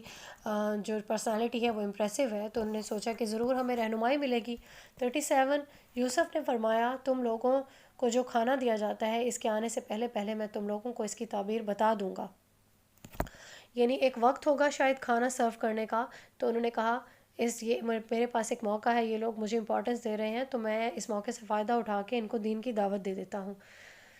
تو یہ اس علم میں سے ہے جو میرے رب نے مجھے سکھایا ہے، اور دیکھو میں نے ترک کر دیا ہے اس قوم کا راستہ جو اللہ پر ایمان نہیں رکھتے اور آخرت کے یہی لوگ منکر ہیں. تو انہوں نے یہاں پہ سوچا کہ اللہ کا تعارف کرایا جائے کہ مجھے یہ جو تعلیم ہے ساری یہ مجھے رب کی طرف سے ملی ہے، تو میرے رب نے ہی مجھے یہ علم سکھایا، میرا خود کا کوئی کمال نہیں ہے. اور میں نے پیروی کی ہے اپنے ابا ابراہیم، اسحاق اور یعقوب کے طریقے کی. آپ علیہ السلام کی جو شعوری عقائد ہیں ان کا جو فرق جو ہے وہ سمجھ میں آ رہا ہے کہ یہ تو جو عقائد ہیں، اپنے جو نظریات ہیں جو بچہ اپنے والدین سے اپناتا ہے، یعنی ان کا براٹ اپ تو ویسے بھی یوں سمجھ لیں کہ کفار میں ہوا. ایسے لوگ تھے جو مشرک تھے، تو ان کی جو مسلمان گھرانے میں جن کو عقائد ملتے ہیں، یعنی اللہ رسول کا نام وہ بچپن سے ہی جان جاتا ہے، کلمہ پڑھا دیا جاتا ہے، نماز سکھا دی جاتی ہے، اور پھر شعور کے بعد جو ہے شعور میں جب آتا ہے تو پھر وہ آزادانہ انتخاب کر لیتا ہے. لیکن یہاں پہ جو ہے حضرت یوسف علیہ السلام کا جو ہے شعوری ایک عقیدہ تھا، اور اس کا انہوں نے ذکر کیا ہے کہ جن لوگوں کے درمیان میں وہ زندگی گزار رہے ہیں وہ اللہ اور اس کے کسی نبی اور وحی وغیرہ کے تصورات سے جو ہے وہ نابلد ہے، سب کافر اور مشرک ہیں. لیکن دیکھو کہ میں نے جو معاشرے کا جو اثر ہے وہ میں نے قبول نہیں کیا ہے، ان لوگوں کے عقائد میں نے نہیں اپنائے ہیں، یعنی اپنا جو عقیدہ ہے وہ واضح کر رہے ہیں یہاں پہ. دیکھو ہمارے لیے یہ روا نہیں ہے کہ ہم اللہ کے ساتھ کسی کو بھی شریک کریں. یہ اللہ کا بڑا فضل ہے ہم پر اور سب لوگوں پر کہ لیکن اکثر لوگ شکر نہیں کرتے.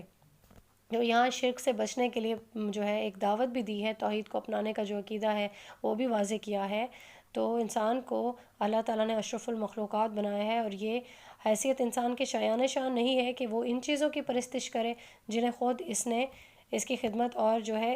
استفادے کے لیے پیدا کیا گیا ہے۔ 39 اے میرے جیل کے دونوں ساتھیوں، کیا بہت سے متفرق رب بہتر ہیں یا اکیلا اللہ سب پر حاوی ہے یا غالب؟ نہیں پوچھتے تم اس اللہ کے سوا مگر چند ناموں کو جو موسوم کر رکھے ہیں تم لوگوں نے اور تمہارے آباء و اجداد نے۔ نہیں اتاری اللہ نے ان کے لیے کوئی سند، اختیار مطلق تو صرف اللہ ہی ہے۔ اس نے حکم دیا ہے کہ تم اس کے سوا کسی کی بندگی مت کرو، یہی ہے دین سیدھا اور ہمیشہ سے قائم و دائم، لیکن اکثر لوگ علم نہیں رکھتے ہیں۔ اے میرے جیل کے دونوں ساتھیوں، تم میں سے ایک تو اپنے آقا کو شراب پلائے گا۔ تو یہاں پر جو ہے بادشاہ کے لیے رب کا ورڈ یوز ہوا ہے، تو اس شخص کے خواب کی تعبیر ساتھ میں بتا دی، یعنی دعوت کا جیسے ہی کام کیا، دعوت کی بات کی، توحید کی طرف دعوت دے دی، اور اس کے بعد خواب کی تعبیر بھی سنا دی کہ شراب کشید کرنے والے جو شخص نے جو خواب دیکھا تھا، اس کا مطلب یہ ہے کہ اس پر جو لگا ہوا الزام ہے اسے جیل میں بھیج دیا گیا تھا۔ تو حضرت یوسف علیہ السلام نے خبر دے دی کہ اس کے خواب سے جو ہے خواب کے مطابق وہ اس الزام سے بری ہو جائے گا اور پرانے عہدے پر وہ بحال ہو جائے گا۔ اور دوسرا جو ہے آیت کے بقیہ حصے میں جو بتایا جا رہا ہے کہ جو دوسرا ہے اسے سولی دے دی جائے گی اور پرندے اس کے سر میں سے نوچ نوچ کر کھائیں گے۔ فیصلہ کر دیا ہے اس معاملے کا جس کے بارے میں تم دونوں مجھ سے پوچھ رہے تھے۔ اور یوسف نے کہا اس شخص سے جس کے بارے میں آپ علیہ السلام نے گمان کیا کہ وہ ان دونوں میں سے نجات پائے گا کہ اپنے آقا سے میرا ذکر بھی کرنا۔ تو اسے بھلائے رکھا شیطان نے ذکر کرنا اپنے آقا سے، تو آپ علیہ السلام رہے کئی برس جیل میں۔ تو اب یہ ہوا کہ جیسے خواب کی تعبیر بتا دی حضرت یوسف علیہ السلام نے، تو ساتھ میں قیدی کو یہ بھی کہا جو بچنے والا قیدی تھا، مطلب خواب کی تعبیر کے مطابق، کہ اس کا قصور معاف ہو جائے گا۔ تو اپنے بادشاہ کو بتانا کہ جیل میں ایک ایسا قیدی بھی ہے جس کا کوئی قصور نہیں ہے، لیکن شیطان نے اس کو بھلائے رکھا۔ تو کئی برس اور مزید گزر گئے اسی اثنا میں، اور آپ علیہ السلام جیل میں ہی رہے۔ 43 آیت میں بتایا جا رہا ہے، اور بادشاہ نے کہا کہ میں خواب دیکھتا ہوں کہ 7 موٹی گائیں ہیں جن کو کھا رہی ہیں 7 دبلی گائیں، اور 7 بالیاں ہیں ہری اور دوسری 7 خشک۔ تو اے میرے درباریوں، مجھے بتاؤ تعبیر میرے خواب کی، اگر تم لوگ خوابوں کی تعبیر کر سکتے ہو۔ اب یہاں پہ ایک نیا چیپٹر شروع ہو رہا ہے، یعنی مصر پر فرعونہ کی حکومت نہیں تھی تب، وہاں پہ جو ہے ہکسوس جو کنگز تھے وہ حکمران تھے۔ تو تاریخ میں جو واقعات ملتے ہیں کہ صحرائی جو قبیلے تھے انہوں نے چڑھائی کی اور پھر لوٹ مار کر کے کچھ تو واپس چلے گئے یا پھر انہوں نے اپنی حکومتیں قائم کر لیں، تو ایسا ہی حکمران تب تھا اس مصر پر۔ تو اس نے جب یہ خواب دیکھا تو پھر خواب کی تعبیر اپنے درباریوں سے معلوم کرنے کی کوشش کی۔ 44 آیت میں انہوں نے کہا کہ یہ تو پریشان خیالات ہیں اور ایسے خوابوں کی تعبیر ہم نہیں جانتے۔ ایک حدیث میں بھی اس طرح کی بات بتائی گئی ہے کہ جو خواب ہوتے ہیں وہ 3 قسم کے ہوتے ہیں۔ ایک خواب جو ہوتے ہیں وہ نبوت کے اجزاء میں سے ہو سکتے ہیں، یعنی ایک خواب سچے ہو سکتے ہیں اور اللہ تعالیٰ کی طرف سے وہ عام آدمی کے لیے بشارت بھی ہو سکتی ہے، کوئی خوشخبری بھی ہو سکتی ہے، اور سچے خواب ہی اللہ کی طرف سے ہوتے ہیں۔ دوسری جو طرح کے خواب ہوتے ہیں وہ شیطان کی طرف سے ہوتے ہیں، اور شیطان جو ہے وہ اپنی طرف سے خیالات انسانوں کے ذہنوں میں ڈالنے کے لیے وہ خواب جو ہے وسوسہ کرتے ہیں۔ تیسری قسم کے خواب وہ ہوتے ہیں جو ہم جن کے بارے میں سوچ رہے ہوتے ہیں، یعنی ہمارے جو منتشر خیالات ہوتے ہیں اس میں کہیں نہ کہیں وہ چیز موجود ہوتی ہے، اس کا کوئی بھی ربط نہیں ہوتا ہے۔ تو 45 آیت ہے، اور کہا اس شخص نے جو ان دونوں قیدیوں میں سے نجات پا گیا تھا اور ایک طویل عرصے کے بعد اسے اچانک یاد آ گیا، اس نے کہا کہ میں بتا دوں گا تم لوگوں کو اس کی تعبیر، بس ذرا مجھے قید خانے میں یوسف کے پاس بھیج دیں۔ یعنی اسے یاد آیا کہ وہ ساقی گیری کر رہا تھا کیونکہ، اور پھر جو ہے اسے یاد آیا کہ یوسف علیہ السلام نے ایک خواب کی یہی تعبیر بتائی تھی اور اس کا سچا خواب تھا، اور اس نے بادشاہ سے کہا کہ مجھے بھیجانے دیں آپ ذرا قید خانے میں۔ آیت نمبر 46، اے یوسف، اے راست باز، ہمیں تعبیر بتائیے 7 موٹی گایوں کے بارے میں کہ انہیں کھا رہی ہیں 7 دبلی، اور 7 سبز بالیوں اور دوسری 7 خشک بالیوں کے بارے میں، تاکہ میں واپس جاؤں تعبیر لے کر ان لوگوں کے پاس تاکہ انہیں بھی معلوم ہو جائے۔ یوسف علیہ السلام نے تعبیر بتاتے ہوئے فرمایا کہ تم 7 سال تک خوب زراعت کرو گے لگاتار، تو اس دوران میں جو فصل بھی تم کاٹو اسے رہنے دینا اس کی بالیوں میں سوائے اس قلیل تعداد کے جو تم کھاؤ۔ اب یہاں پہ نہ صرف خواب کی تعبیر بتائے حضرت یوسف علیہ السلام نے، بلکہ ساتھ میں تدبیر بھی بتا دی کہ ایک وقت جو آئے گا، یعنی کہ جب فصل جو پک رہی ہوگی اسے بالیوں میں رہنے دینا، اور یہ چیز آج ثابت بھی ہو چکی ہے کہ اگر بالیوں میں یعنی کہ سٹوں میں محفوظ کر لیا جائے اناج کو تو وہ خراب نہیں ہوتا کسی پریزرویٹو کے لگائے بغیر بھی۔ آیت نمبر 48، پھر اس کے بعد 7 سال آئیں گے بہت سخت خوشحالی کے، یعنی کہ 7 سال آئیں گے پہلے، پھر اس کے بعد 7 سال جو ایسے ہوں گے جو خشک سالی ہو جائے گی اور قحط پڑ جائے گا۔ آج کے اگلے حصے میں وہ 7 سال چٹ کر جائیں گے اس کو، جو کچھ تم نے بچا رکھا ہوگا سوائے اس کے جو تم محفوظ کر لو گے۔ تو حضرت یوسف علیہ السلام نے خواب کی تعبیر بھی بتا دی کہ بہت ہی خوشحالی ہوگی پورے 7 سال، اور 7 سالوں کے بعد قحط والے جو ہے عرصہ آ جائے گا۔ پھر آپ یہ کرنا کہ جو اناج سٹور کر رکھا ہوگا سٹوں کے اندر، اس میں سے نکال نکال کر یوز کرتے رہنا۔ 49، اور پھر آئے گا اس کے بعد 1 سال کہ اس میں خوب بارشیں ہوں گی لوگوں پر، اور اس میں وہ انگور کا رس نچوڑیں گے، یعنی بارشیں ہوں گی تو پھر انگور کی بیلیں جو ہیں وہ خوب پھلیں پھولیں گی، پیداوار ہوگی، اور پھر لوگ جو ہے کیونکہ انگوروں سے شراب بنتی ہے نا، تو یہاں پہ یہ بھی بتایا جا رہا ہے کہ شراب کشید کریں گے لوگ۔ آیت نمبر 50، یہ سن کر بادشاہ نے کہا اس شخص کو میرے پاس لے آؤ۔ اور پھر جب آیا آپ کے پاس ایلچی تو آپ علیہ السلام نے فرمایا کہ تم واپس چلے جاؤ اپنے آقا کے پاس اور اس سے پوچھو ان عورتوں کا کیا معاملہ تھا جنہوں نے اپنے ہاتھ کاٹ لیے تھے، یقیناً میرا رب ان کی چالوں سے خوب واقف ہے۔ اب جب اس خواب کی تعبیر سنی تو بادشاہ بہت متاثر ہو گیا۔ اس نے سوچا ہوگا کہ ایسے جو ہے اتنے ذہین انسان کو جو خوابوں کی بہت اچھی سی تعویل کر لیتا ہے، اس نے کہا فوراً اس قیدی کو میرے پاس لے آؤ، اس کو یقیناً صدارت میں ہونا چاہیے تھا، میرے ساتھ اس کو ہونا چاہیے تھا، تو یہ جیل میں یہ کیا کر رہا ہے؟ تو پھر یہ ہوا حضرت یوسف علیہ السلام نے ان کے ساتھ جانے سے انکار کر دیا، اور کہ میں جیل سے باہر نہیں آؤں گا، پہلے اس معاملے سے مجھے بری کریں، اس کی پہلے چھان بین کریں۔ پھر یہ بات جو ہے بادشاہ تک یہ بات پہنچی تو پھر اس نے کیا کیا، ساری بیگمات کو طلب کر لیا۔ 51، اس نے پوچھا کیا معاملہ تھا تمہارا جب تم نے پھسلانا چاہا تھا یوسف کو؟ انہوں نے کہا اللہ گواہ ہے ہمارے علم میں اس کے بارے میں کوئی بھی برائی نہیں ہے۔ اس پر عزیز کی بیوی بھی بول اٹھی کہ اب حقیقت تو واضح ہو ہی گئی ہے، میں نے ہی اس کو پھنسانے کی کوشش کی تھی اور وہ بالکل سچا ہے۔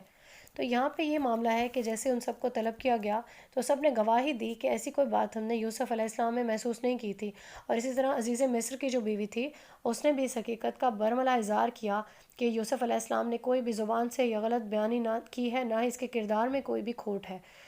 آیت نمبر 52، یہ اس لیے کہ وہ جان لے کہ میں نے اس کی غیر موجودگی میں اس کی خیانت نہیں کی ہے۔ اب یہاں پہ یہ والی بات بھی ہو سکتی ہے مفسرین کے اکارڈنگ کہ اس نے جو ہے موقع محل کی مناسبت سے ساری جو ہے بات کنوے کر دی، اور یہ کہ یوسف علیہ السلام کو یہ بات کنوے ہو جائے کہ میں نے ان کی عدم موجودگی میں کوئی بھی غلط بات ان کی طرف منسوب نہیں کی ہے۔